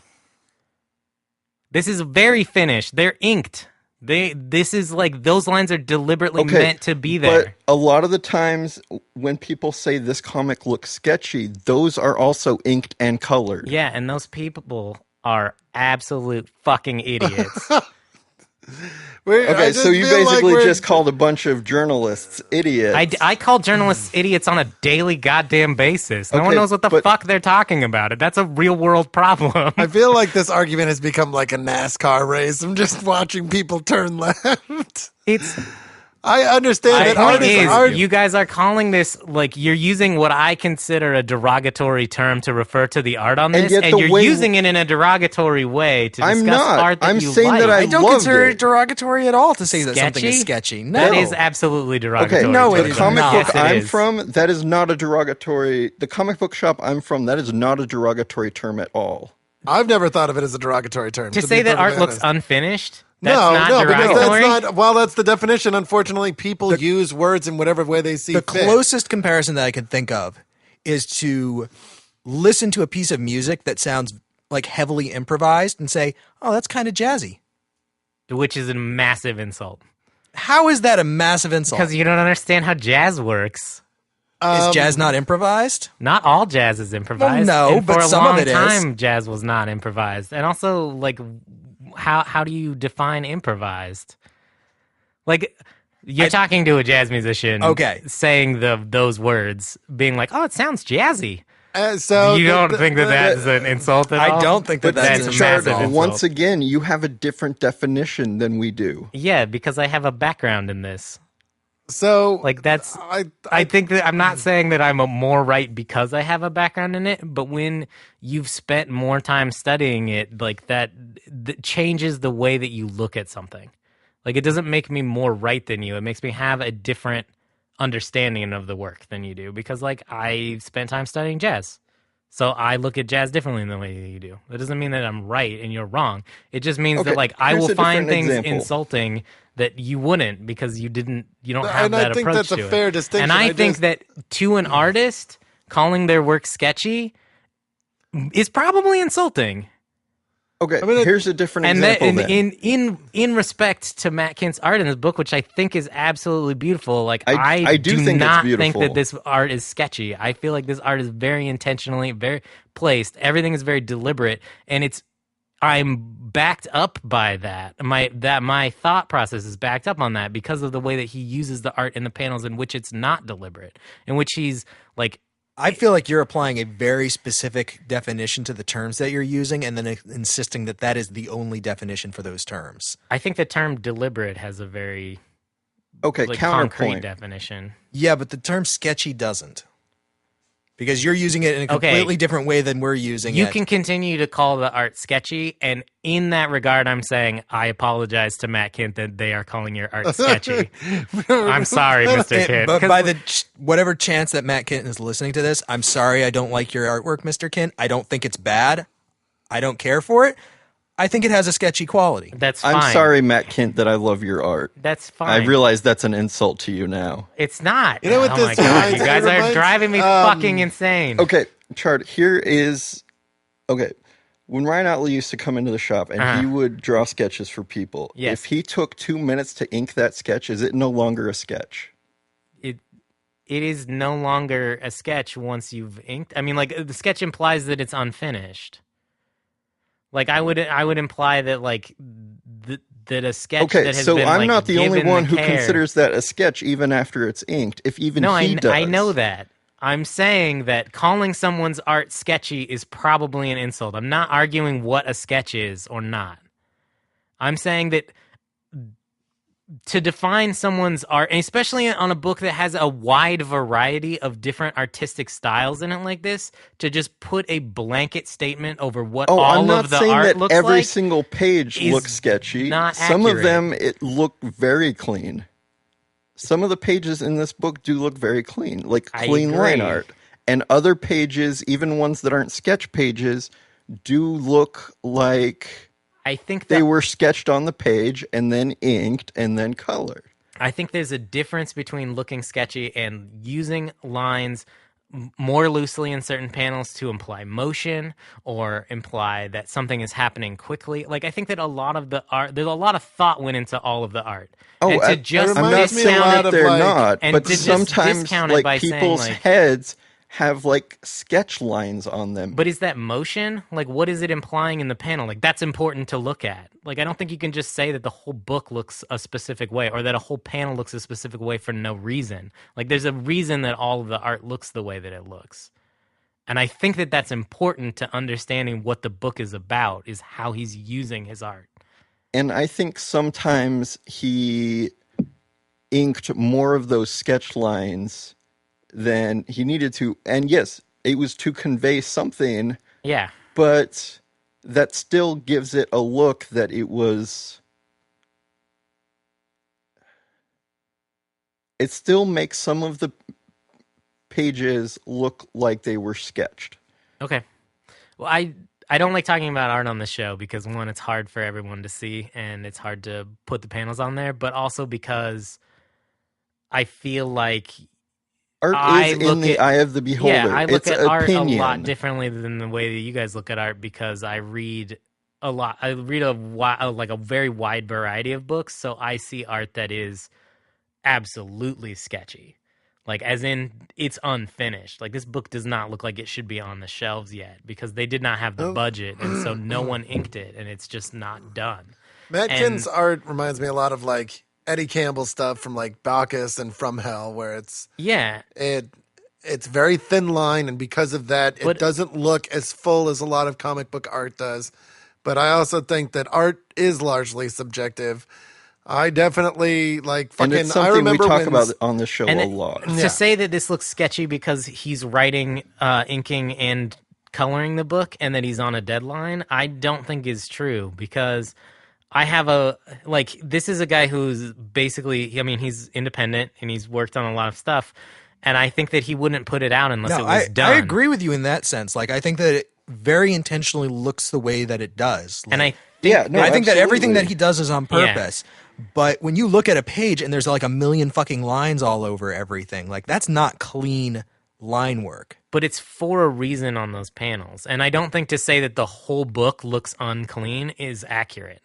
And I'm not saying that it is. I've been flipping through it as you've been talking, and I can't find a single page that in its entirety looks clean to me. Well, but every panel is different. Like, on purpose, every panel is different. Like, No, Right, that's and I true. agree with you, and I would consider that to be to be a sketchy quality. The fact that it's not consistent from panel to panel. but it's not consistent on purpose. Yeah, but Okay. that doesn't have any. The way that I'm using the term sketchy, That's great. purposefulness doesn't have anything to do with it. That's- It looks unpurposeful on purpose. Okay. I think that this is not something that he is putting out until that he knows exactly where, like, that he's done. Because even in the first issue, there's stuff that is not concluded until much later. Like, I feel like he wrote all of this out beforehand and drew it in a way that is very consistent and deliberate between the entire book, where it's like, I use these techniques to imply these things. I use this kind of technique to imply, like, when you're inside the mind. I use watercolors over a line that have a color hold. Like, they don't have line art around the lines on the watercolor because they're meant to be, like, moving past people or moving away from people's minds. Like, everything in this book is very deliberate, and I don't think that he was on a deadline. This book does not feel rushed to me in any It way. I doesn't agree to with me you. either. So I disagree that the book feels sketchy because it's or not sketchy, but it feels the way that it does because of a deadline. It's I don't think that it does I either. think that some pages do. But Well, that I mean, could- that's your perspective on Exactly. things, and I'm willing for you to have that. I agree with you, Chart. It is very purposeful. It looks the way it does because Yeah. that's how he wants it to look. yeah, and Yeah. I 100% agree with you there. and And I think like that. when it's done, like when you get it in the trade, like you won't be able to tell the difference between when he drew the first page and when he drew the last page, because the consistency in the style of his art, regardless of whether the consistency between panels is the same, but the way in which he uses those panels is the same from beginning to end. It is because very it's a uniform idea. it's very one idea. consistently inconsistent. It's used in a way that is like you throw these negative terms around and you're like, that's a positive term. Inconsistent. No, I think it looks inconsistent on purpose. Where I the agree. characters don't, like the characters do not look exactly the same from panel to panel. Like every single would say panel that that- you read, like their faces are shifting just Yeah. a little bit. I would say and that adds to the quality of the work. I would say inconsistency is usually a term that's thrown around negatively, however, and I would have tried to come up with a different, better word for that. I don't consider that word is inherently derogatory. Okay. As comic book journalists often use the term, wow, the book feels inconsistent. that's a negative. That's fine. Okay. I do not mean it as a negative in any sense. I know you don't.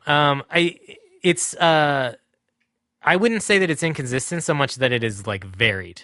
Like there's a lot of variety to the way that he draws the situations, and like I think that adds so much to the when did this happen? Like, is it inside someone's mind? Is this a redacted memory? Is this the first time we've seen this memory? Like, I like the surreal nature of the book, and a lot of it comes from the very distinct choices he uses in the art, and I think it's all super deliberate, and it's so different. Like, it's so different throughout the book, but at the same time, it has a uniform feel because the things that he's conveying, he uses similar techniques over and over again to convey.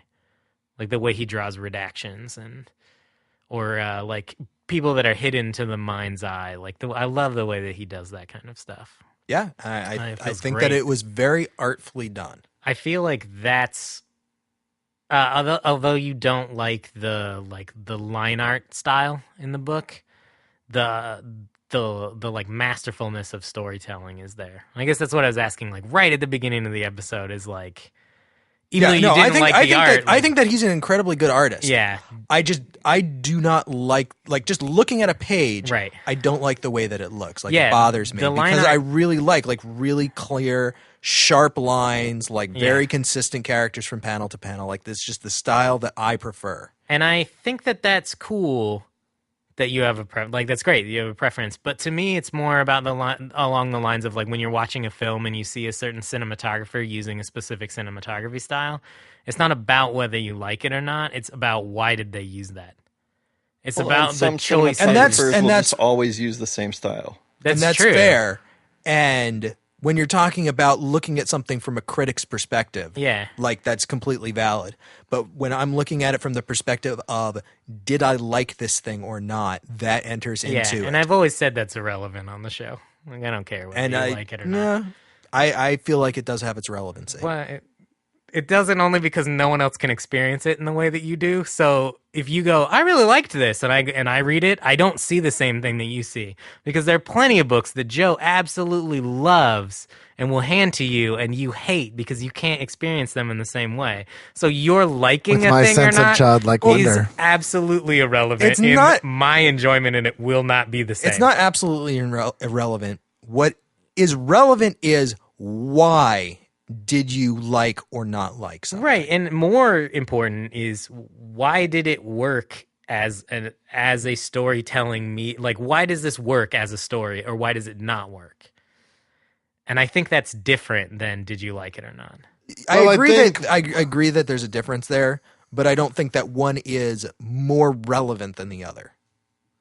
One is more writer than the other one. Well, it's just because I can't experience it in the same way you did. So if the story tells a story in a very specific way, like if the storytelling is effective and yet you still didn't like it, when I read it and the storytelling is effective, I may like it. But if the storytelling is not effective, both of us are more likely to have that same experience of the storytelling is not effective, so it didn't work.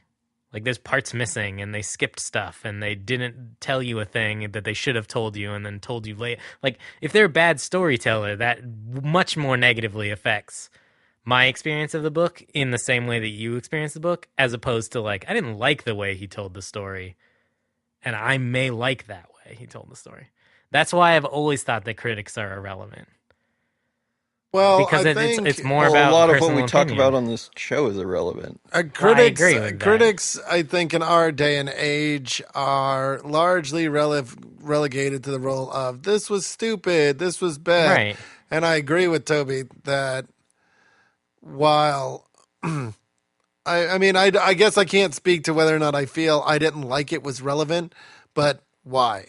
Is this a problem? Well, yeah, absolutely. Is this a problem with the text? Is this a problem with you? Because most of the time, if you didn't like something, it's gonna be something in between, unless the work was just like out and out bad. Yeah, I mean, I'm not gonna go to a critic and have them say this is good, you should see it, or this is bad, don't go to it. Like, I'm not just gonna take your word for that. On the other hand, I do want a critic that to us all the time. But we all do that. Listen, no, yeah, you on the show. There's a very specific remembrance of this. I brought up Moebius, however you say that, and you were like, "Don't bother." What Mobius thing have you read? When did I say that? It was right after You you actually and Joe. did say that. I have You it on a actually did. recording. It's right after you and Joe As much watched as I a hate to movie take that sides- Mobius did costumes design for that you did not like. So you told everyone not to read Mobius books, which are considered to be like part of the backbone of European comics. In which case, I would never tell someone to not do something. I need you to play that for me because I don't. I have it on a recording. That's fine. Very legitimately what I was have that. going to I don't say know is that went out on the air or not. When I go to a critic, I want them to tell me this was my experience of the thing. Yeah. These are the things I liked. These are the things I didn't like. And this is why I liked or did not like them. And that's what I try to do. Yeah. Well, and I think it's why the star rating is irrelevant, right? Yeah. Because Yeah, it's absolutely. like it doesn't tell you anything. It's the article that follows that a good critique that will- is an exploration of the ideas in a work and whether Right. or not those ideas were successfully conveyed. And what it has become is that was poopy ass sticks. Well, no, and I was thinking about this very much today because I was reading reviews on Amazon. I'm like very much like, oh, give me all the products that have over a 4-star rating. And I start reading the reviews, and I'm like, why do I even care what people rated this? Because who the fuck writes a review for ice cube trays on Amazon?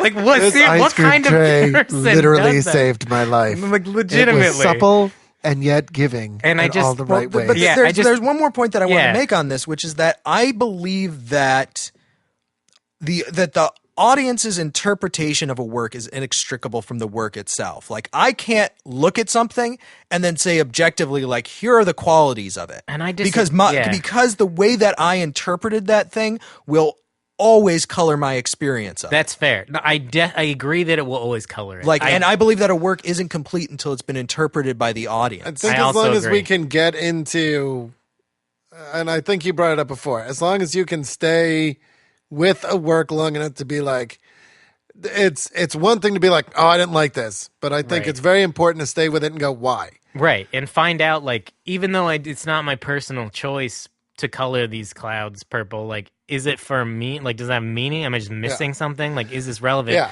Because so often in today's society, with the critique and reviewer culture that we have, where, like, 400 people will review a thing that 20 years ago only 10 people would have reviewed.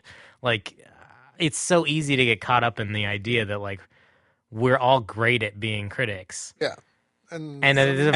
Most people are real shitty at being critics, and I never once have considered myself a critic on the show. Like, I don't like that idea. I like telling people if I think they should read it or not.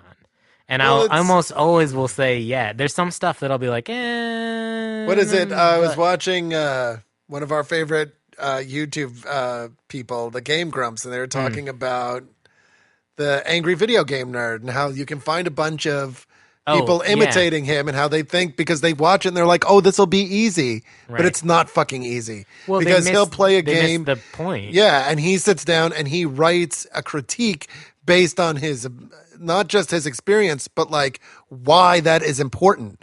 Right. He's not just saying this is shit. He's saying this is shit because I think a game should do these things. And I feel like the main goal of the game is to do this. And like people don't understand that that's the point. Well, yeah. Right? And I Like think just that hurling invective is not the point. And that has a place really in like gaming and film culture. Like having a very deep critique environment is like really helpful to those industries because they're old. Yeah. But modern comic books, to me, it's always been less about critique and more about exposure. Like there aren't enough people with comics in their hands yet. Well, And so it's not. We're not ready for critique on a lot of levels. I think maybe most people aren't, but I think the reason I enjoy doing this show with you guys is because that's what we're always trying to get at.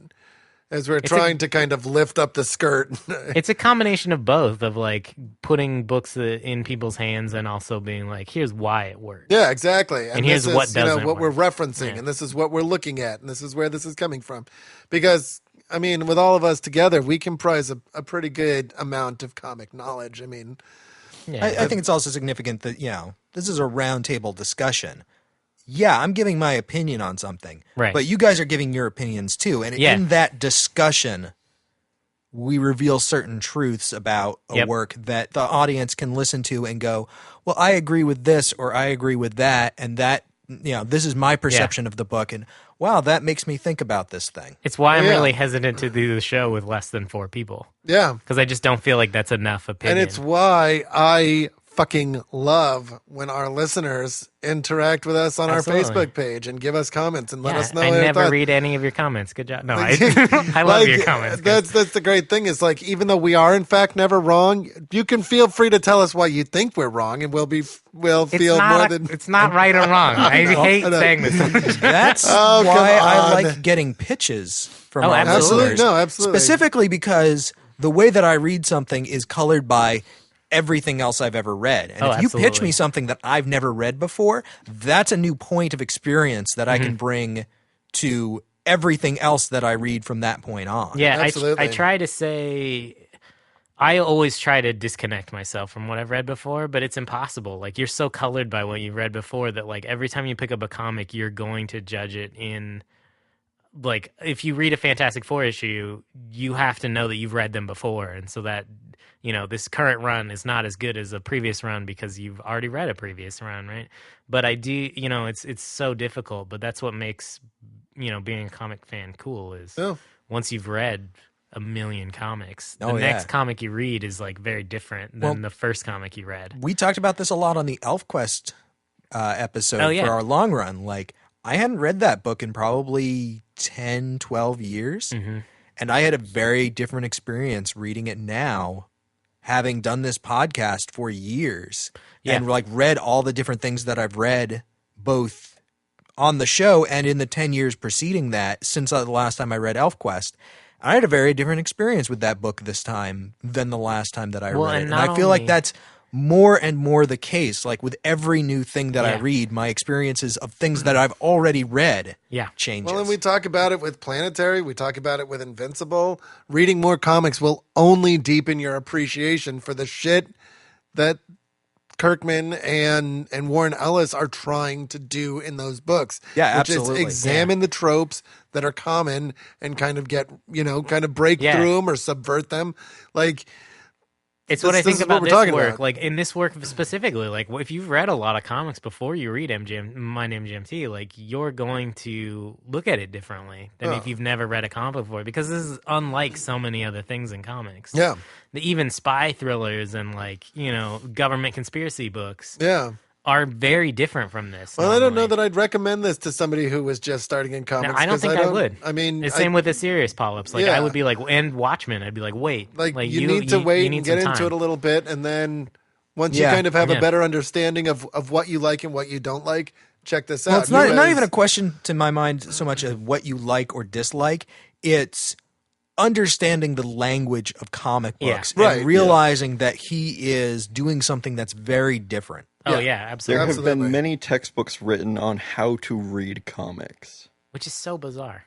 It is. And that's because Isn't that weird? A lot of people have troubles getting into comics because of the way that they're laid out, the way that you read them. I think you only need one book, and that's Understanding Comics. Yeah, that's exactly what I was going to say. Scott McCloud gets an unreasonable amount of shit on the internet, and I think largely unjustly. Oh, yeah. I didn't know that. I'm not surprised the internet is I don't think it was the place. most recent blog post that I made, but talking about the digital future of comics. I posted that onto our website, and it got linked around a couple of places and talked about it a little bit on Twitter. And there were a few people who were just giving me unmitigated amounts of shit because I referenced Scott McCloud. Scott McCloud wrote a great book. He did. Understanding Comics is an incredible book, and I think pioneer of modern comics. Yeah. And he wrote several great fucking books about comics. It really, really lays out in great detail, like, this is how comics work. This is the language that they use. And also what they can and can't do, which I find like one of the most refreshing things about that book is being able to look at the medium and going, there's some stuff that just doesn't work in comics. Yeah. And like the fact that he knows that is a testament to him as a writer. Well, yeah. I mean, he knows. Like, because some people will try to do stuff in comics that just isn't meant for that medium. Yeah. And it's difficult, you know. But some people try to do that in movies too. And and like in every medium, it's important to know the limitations and also know when you can break the rules. Yeah. Sometimes people do it in food too. Like I put chocolate on my hot dog the other day and it was awful. Yeah, there's a reason that you shouldn't do that. I did not really do that. did. He did. I watched it. Understand the rules very well in order to break them. Oh Yes, absolutely. yeah. I think that's really something that's kind of revolutionary about modern comics and digital comics too. It's something you talked about in the digital future of comics blog. Is like the more formats in which we start to put comics out, the more rule breaking you can do. Like having panels that open into other panels, or being able to zoom in on panels and see stuff that you never would have been able to see in print. Yeah. And one of the things I talk about is both motion comics and infinite comics, and I think that they break the rules poorly. Yeah, they do. There's stuff that they are trying to do that I don't think is a continuation of the language of comics. It's like a sidestep to the language of comics. Exactly so. Yeah. There was one other thing I was going to talk about, and I can't remember what it was. All right, there's one more thing I wanted to talk Yeah, about. you go. Maybe I'll remember mine. And that is the paintings that he does throughout this book. He does these beautiful watercolor paintings of like her as different Oh, yeah. things. And one of the things I noticed is that those are all done on pages that had been previously posted in that issue. And you can see some of the things bleeding through the painting, like some of the panel work. Oh, that's cool. And when you actually go back and find that page that it was painted over, and you read her dialogue again as the other character, it brings a completely different viewpoint to that page out. Which I thought was really neat. I only did that for a few of the issues. Well, you mean when she's like colored as like the warrior woman? Yeah, the like, warrior goddess yeah, Amazon yeah. person. Yeah. Yeah. Like those I'll are have to look for painted that. on previous pages from that issue. Yeah, and she's just like layered on top.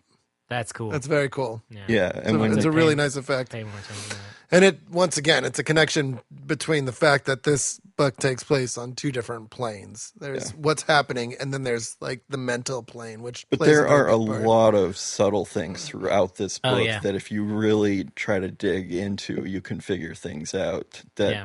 will happen much later. It's such careful planning when Yeah. into Yeah. this book. Like Yeah, no, this was phenomenal writing, phenomenal planning, I phenomenal art. Like he's not winging it in the later Oh, issues. no, Like, no. You can tell, like, these are ideas he had at the beginning.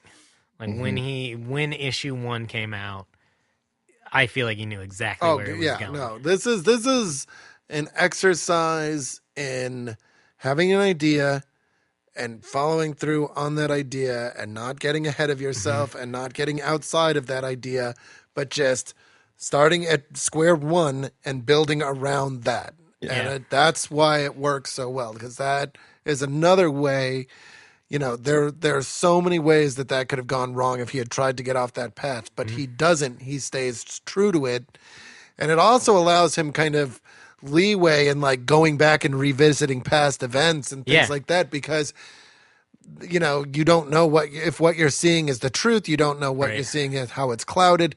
And so Or when it takes place. Like, some of those events, it's like, is this a flashback? And then later it's revealed, like, no, that was not a flashback. No, well, Like, yeah, that exactly. is happening right now. You just couldn't. Like, it's all very. It seems vague at first, but then it is. It's made clear like what a lot of that stuff Yeah. is, and I really like that. I think that the storytelling in this is master level. Oh, Like, God, this yes. is No, really this- masterful storytelling. Actually, I can't take credit for this entire. Like, I was at the shop, and Eric Mannix, who's a frequent contributor, came up and was like, "Have you read this?" And he had the first trade, and I was like, "No." And he's like, "You need to read this." Yeah. And like he had that crazed expression that only us comic book geeks get on our faces when we're like, I've just read this. I found the new And crack.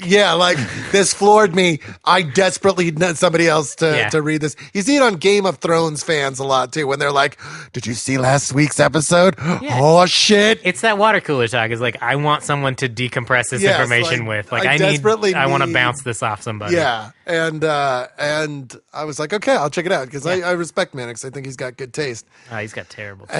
and well, he is an X-Men fan. Yeah, he likes X-Men a little bit He too. does like X-Men a little too much. I can't fault him for that though, because if I hadn't stopped, I may have. But No, he turned me on to this book too. Yeah, We've been talking about it I'm- on top of the stack for I'm like glad. a couple weeks. He's been like, "You got to get caught up," and I'm Yeah. like, "I'll get there. I'll get there." I'm gonna give him a big old hug next time I see him. Yeah, you 'Cause, should. wow. Oh, Like, He's beautiful. Oh yeah, also because he gave you a good recommendation. well, yeah, I mean, both of those things. Lex Luthor looking motherfucker. He's a classy motherfucker. there was one We other should thing I wanted cosplay to as say Lex about Luthor this.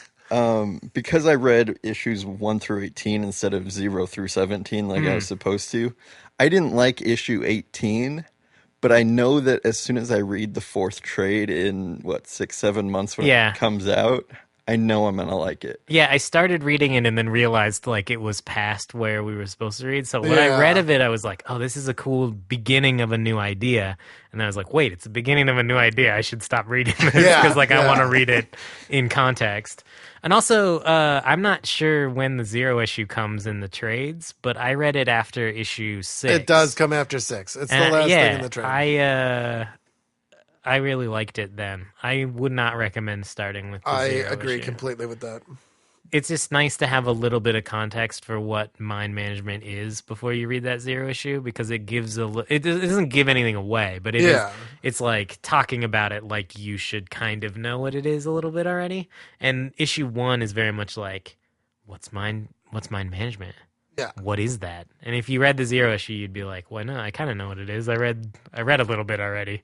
So I think the first issue is like a really, really good introduction to very basic ideas. Yeah. And I was with Cade. It took me almost all of that first trade to get really into it. I think I was in issue 4 by the time I was like, oh yeah, okay, I see where it's going. Like it takes a little bit to ramp up to, but it's because it's kind of complicated. It is complicated, and I like Yeah. that. I like that it's not afraid to be complicated. Yeah, and it's not complicated in the way that people say Inception is It's complicated. not convoluted. It's it actually is. There's a lot of information This is There's a going lot another of one of those complexity, words yes. that can either be an insult or Yeah. Oh, absolutely. And, well, I feel like there's a difference between complexity is not necessarily a bad thing. Yeah. Like something being convoluted and kind of like doubling back on itself, that can be a bad thing. And I like the fact that this book is not afraid, like it's not fond of exposition, because I fucking hate that when they're Yeah. like, there's a panel of a character holding an apple. I'm holding an apple. Yeah. It's like, There's so why mu- did you need to tell me There's that? a lot of show me, but a lot of the tell you stuff is taken care of outside of the panels, Yeah. which is a clever way to do it.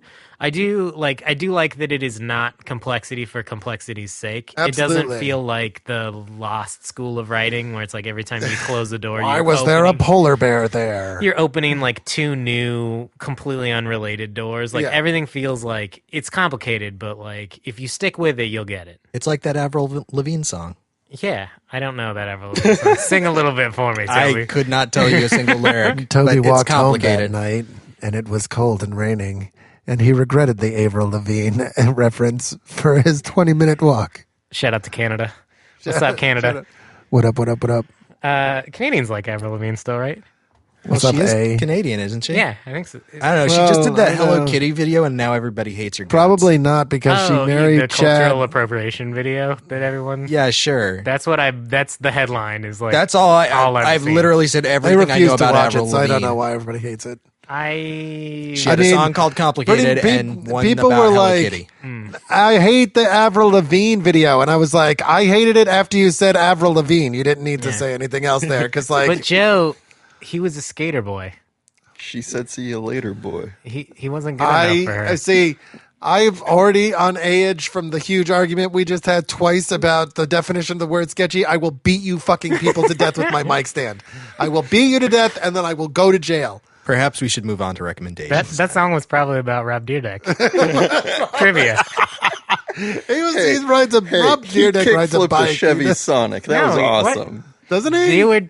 Oh, he is They a were skateboarder. dating. No, when- I'm thinking of right before she wrote that. I'm pretty sure thinking that's of about dating. Travis Pastrana. I'm sorry. Okay, that's fine. I don't know anything about BMX biking I don't know. except for the I BMX don't Bandit. know. The BMX Bandit. Is he like the Hamburglar? No, it's a that Mitchell and Webb look sketch. Oh no, yeah, I got you. Yeah, the angel. It's Angel Summoner. the BMX Bandit. It's a great Yeah, sketch. it is a great sketch. It's super sketchy. It's so sketchy. Um, Yes, sir. I was just going to. I didn't. I'll tell you on air. You have that game 2048, and there's a number weighing version of it. The one where you're adding twos no, together. I have Threes, which is the game that they ripped off and made easier for okay. 2048. All right, Threes so you is have Threes. really hard. Anyways, there's a version of that game that's number weighing. Yeah, there's every kind of version of that game. I don't like that game. No, I like Threes, which You is hard. You have to and play good. the number weighing version. It's in your Okay. browser. Is it just? It's just everything is number wing. You're doing things, and every once in a while, number weighing pops up. It's That's great. That's Excellent. winging them. That's winging them. I liked the German version of number wing. All right. Anyway, enough Mitchell and Webb. That is enough. Watch Mitchell and Webb. That's great. Yeah. Specifically the sketch Radar. It's the show that everyone. That's simply everyone. Okay, recommendations. Recommendations. Yeah, Joe, what do you I'm wanna going read? to go first. Recommendations. Kate, what do you want to read? We're not going to vote for Joe's book. I brought something that I don't think that's been brought before. It's been brought before. Has it been? Did you bring Yeah, it? I think I brought it. I think you And I think- and Kirby both brought it. I thought Maybe Matt Kirby- might have brought it at one point. Maybe Okay, many it's not people. been brought in the last 6 months. It's My been a while. memory is not good. It's been a while. It has been brought before. What is it? I'm brought in it. I hate you. Okay, a new word we have different definitions. I brought Right. All Star No Superman. definition. I brought All Star Superman by All Grant right. Morrison and Frank Quitely. Even though Frank Quitely's kind of a dick. I like Frank Quitely. He was a dick to me. I'm sorry. No. Well, I didn't As mean somebody in who has person. also had a creator be a dick to them now, you know what? It happens. Yeah. It Get does over happen. Sometimes they're cranky. It does happen. I still want to If read. I had to meet you, I'd be cranky too. I would be too. I'd tell right. me to go fuck off. But this is Grant Morrison doing what I think he does best, which is leaving himself out of the comic book and talking about the comic book character. It's a really great look at Superman, and it's kind of a deconstruction. I would call it the best Superman story ever written. I would Wow. not, but it's one of them. High- mighty It's- praise. It's definitely in the top 3, I think. It's a must read for Superman. I fans. agree with you absolutely. I It think is a actually must-read. it's a must read for people who are not Superman fans. I think because it's just- I would have counted myself among that number. And then I read this and I went, huh, maybe I do like Superman. No, That's this fair is- too. Like I this is a mean- book that turns a lot of people on to Superman. Brant was actually, I used to be a Superman hater, and then me and Brant would hang out a lot when I first moved up here, and he He was like, this convinced is why you you're that wrong you're about wrong, Superman. yeah. And I'd be like, It's what Brant does really shit, well. no, he's excellent at it. And that About was telling you how you're wrong? Yeah, Yeah. he's really good at it. And he kind of brought me around to his way of thinking, and of course Yeah. that involved Birthright and Yeah. Red Sun and a few other choice Did you picks. read John Byrne's Man of Steel? I've read it. Yes, it's been a long time. that was what turned me on to Superman. Yeah, and I think All Star Superman is it's out of continuity. Right? Yep. It's, Yeah, 100%. It's everything that All Star Batman and Robin isn't. This is Yeah. a great and loving look at Superman. I really think if you're not a Superman fan, you need to pick this up and read it Mm-hmm. because it will explain to you what the rest of us see. I think it's Superman distilled down to his purest essence. Absolutely. And not just one interpretation of Superman, but Superman as a whole entity. As a concept. Yes. And this is, as I rage against people missing the point with some of these comic book characters, as Chris Nolan did in the Batman trilogy, and somewhat in Man of Steel, in my opinion, this is the exact opposite of this. This is taking everything that makes Superman Superman, and this like really concentrating on that. And so it's a wonderful book, and it's uplifting, and it's got one of my favorite panels, maybe in any comic book ever in it. And it's something that gives me goosebumps when I read it. And the art is great, especially for Frank Quitely, who can, on longer runs, can be a little inconsistent, I find. But the art looks great. The story is amazing. And it's got maybe the best last page of any Superman comic. I will give you that. Good. Yeah. So All-Star Superman. It's also got a nice beginning, middle, and end. Like it is a does. complete story. Oh no, it totally is. It totally is. And I mean, basically, it's the 12 Labors of Superman. Yep. Good arc. And it's very cool, and it deals with like the what is the foundation that he's dealing with? Quintus Quantum. It's Quantum. And Jimmy Olsen's in there, and Lois Lane, of course, is in there, and it's just really cool. Bizarro. It's awesome. Bizarro's in there, yeah. So all the greatest hits. Yeah. Probably my favorite incarnation of Bizarro, Oh, yeah, absolutely. it's really good. who is written very inconsistently. Well, in Bizarro World, like, sort of makes sense for the Yeah. first time ever. Yeah. Toots. Cade, what did you bring? All right, so Joe brought ASSM, and I brought ASM. Did you just bring AM? I just brought A. No. You just brought AM. Okay, so the new Amazing Spider-Man came out this week. Yeah. number one. Number one, yeah. The Dan Slott.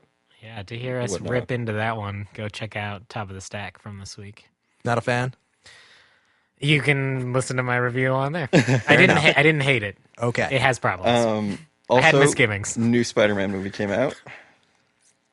And so I brought an Amazing Spider-Man book that is pretty important for Spider-Man lore, and that is The Death of Gwen Stacy. Yeah. So this reprints... This has been collected sometimes as The Death of the Stacys, which includes That includes a lot more more, issues than but this one this does. is the older trade that is just The Death of Gwen Stacy. Spoiler. Yeah, spoilers. It's like when they do those events when it's like Death of Spider-Man. You're like, I wonder who's going to die at the end of this. Spoiler die for in this? literally, I think, the keystone moment of Spider-Man's entire existence. Yeah, if you've read a Spider-Man comic after this, I promise you they bring it up. The only thing that is less of a spoiler is Uncle Ben dies. Spoiler. Spoiler, he gets bit by a radioactive spider. Hashtag spoiler. All right, so Peter this Parker is is Spider-Man. Amazing Darth Spider-Man Vader's issues dead. 96, 97, I have to beep that one 98, out. and then 121 and 122. Man, she took a long time to die. Yeah. Yeah, you know. It was the cancer. Yeah. Oh, the most eventful comic book death of all time. Just slow, sad cancer. That was Captain Marvel. Yeah. Yeah, so Ugh. this is Stan Lee and Jerry Conway writing, and Gil Kane and John Romita Sr. Drawing. Some iconic art in this. Yeah, this was 60s, 70s Spider-Man. Mm-hmm. Pretty good stuff, I thought. Yeah, this is a confrontation between,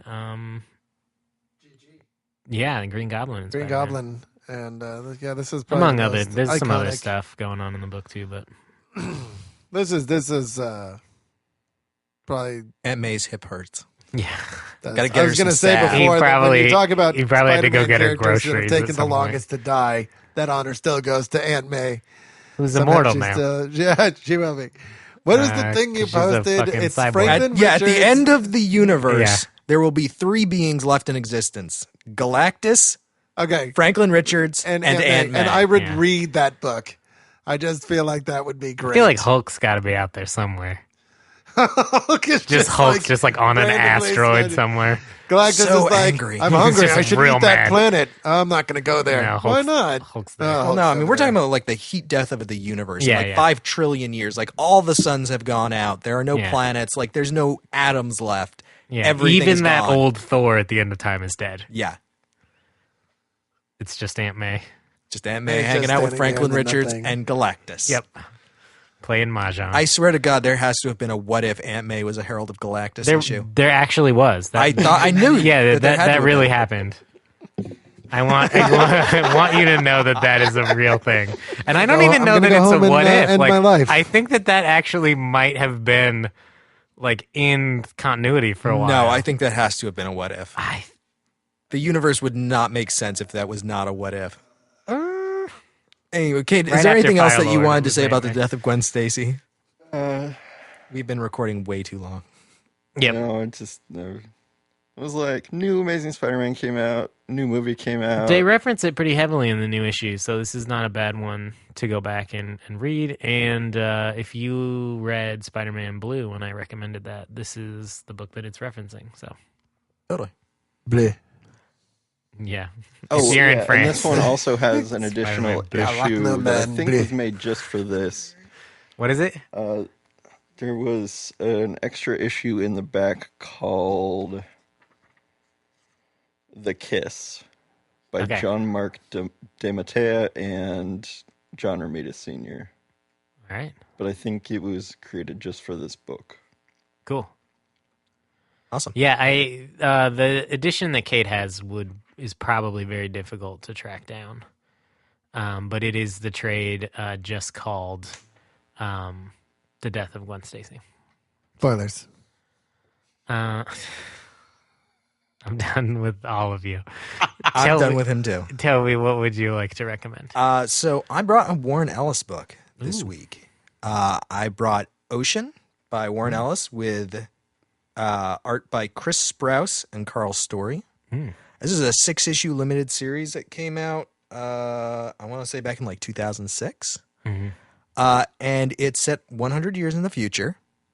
And we have a like government installation that's examining the planet Europa, or the moon Europa, around Jupiter.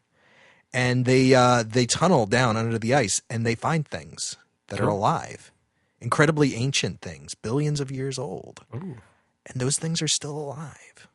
And then they call in a UN weapons inspector to come and look at the things that they found. And things go horribly wrong, and there are many deaths and explosions. Nice. In a That sounds Warren like a- Ellis book. That's just weird. Yeah, Yeah. right? I was about to say, at first this sounded like a Dan Brown book, and then it didn't. Now, it's This a is not pretty short Deception story. Not a huge amount of like stuff going on, but it's a good fun tale. It'd make an awesome movie. Cool. Very cool. And, you know, it's one of the things that Warren Ellis did kind of in his internecine. Yeah, that's not what I want to say. But just he kind of had this like middle period, like after he wrapped up Transmet, where he was like just doing all of these little projects. This is one of them that I think actually worked, where a lot of them didn't. He's pretty good at telling that like real short like nugget of a story arc. Like I've always enjoyed like the way that he can convey a lot of information and not a lot of pages and like very few issues. I think that he's good at that. Yeah. Like you can kind of feel the full arc in about 6 issues. So not everyone can do that. I brought an original graphic novel, and it's called Family Ties. And I talked about this a little bit on the top of the stack probably like 3 weeks ago when it came out. This is Family Ties, an Alaskan crime drama. I cannot speak anymore. It's Dravel? too late. It's an Alaskan crime drama. And this is Novel. a graphic novel. Yeah, drama. A Dravel. Yeah. Yeah, It's I'm with a you. crime novel.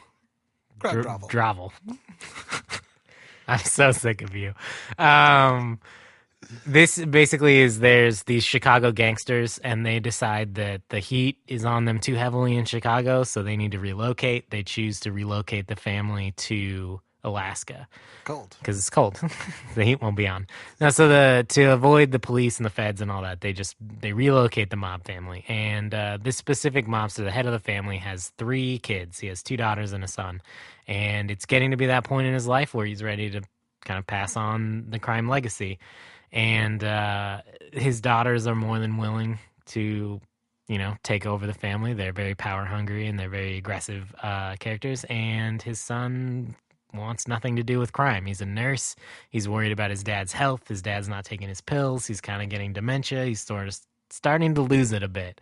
And this is kind of the inner family fighting that that happens in a mob family, and it's a power struggle. It's I really enjoyed this story a lot, actually. It's really different than a lot of stuff that's going on artistically. It's really like thin line work, and then black and white watercolor, or like black and gray watercolors for the shadows on everything. So it's like really delicate line stuff, but it's still looks more like an indie book. It's not as quite as polished on the smoothness of the lines, but they're real thin, and every character's like got a really distinct character design in this, which I really like, because then you can tell everybody apart, which is helpful. But it's a good crime story. It's just an original graphic novel, and I wrote down who did it's written by Eric Hobbs, and the art's by Noel Tuzon, and it's really good. If you like crime stuff like I like crime stuff, I would recommend this to people. So definitely like something check it I'd out. really like. Yeah, it kind of took me by surprise, because I think I read it the same week that I was reading the Family Business, the Spider-Man trade. And like after reading that, I was like, it's nice to just like read a story that doesn't have superheroes in it, and is just like, there's a beginning, middle, and end, and it's nice.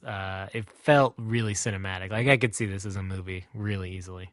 So Cool. Toby, what would you like to read this week? I'm going to vote for All-Star Superman. All right. Cade. Oh, no. Do you want to go last? You can break the tie. Sure. Okay. I want to vote for all of them. That's not exactly breaking You the can't tie. do that, Kid. Joe, what do you want to read next? Family Ties. All right. I would like to read All-Star Superman. We're reading All-Star Superman. All right. What would you have voted for, Cade? I'm going to put you on the spot, even though it's... God, I don't know.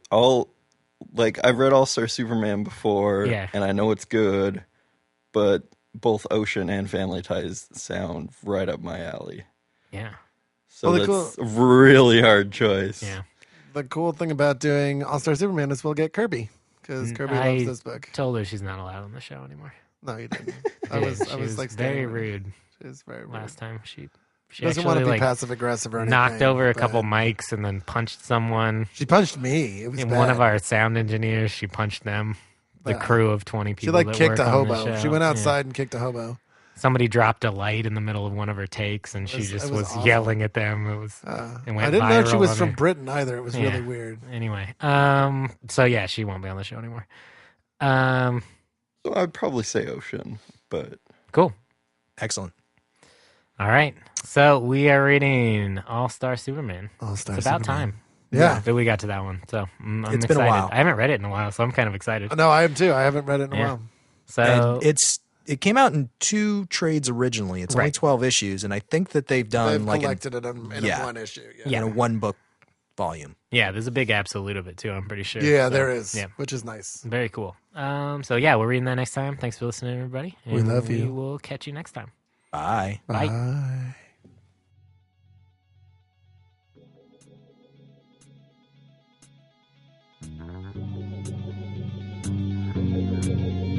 Thank you for listening to Me from the Gutters. I hope our recommendations have inspired you to go out and find some new comics you'll enjoy. Join us next time for a discussion of our selected title. But like every week, we encourage you to read all of the recommended books. In the meantime, please leave us an iTunes review. It really does help new listeners find the show. You can also like us on Facebook, subscribe to our YouTube, and follow us on Twitter at ViewFRTHGutters. Feel free to email us at contact@viewfromthegutters.com. Please send us any questions, comments, or recommendations you might have. Be sure to subscribe to our YouTube channel as we post new videos every week. And thanks again for listening. And as always, keep reading.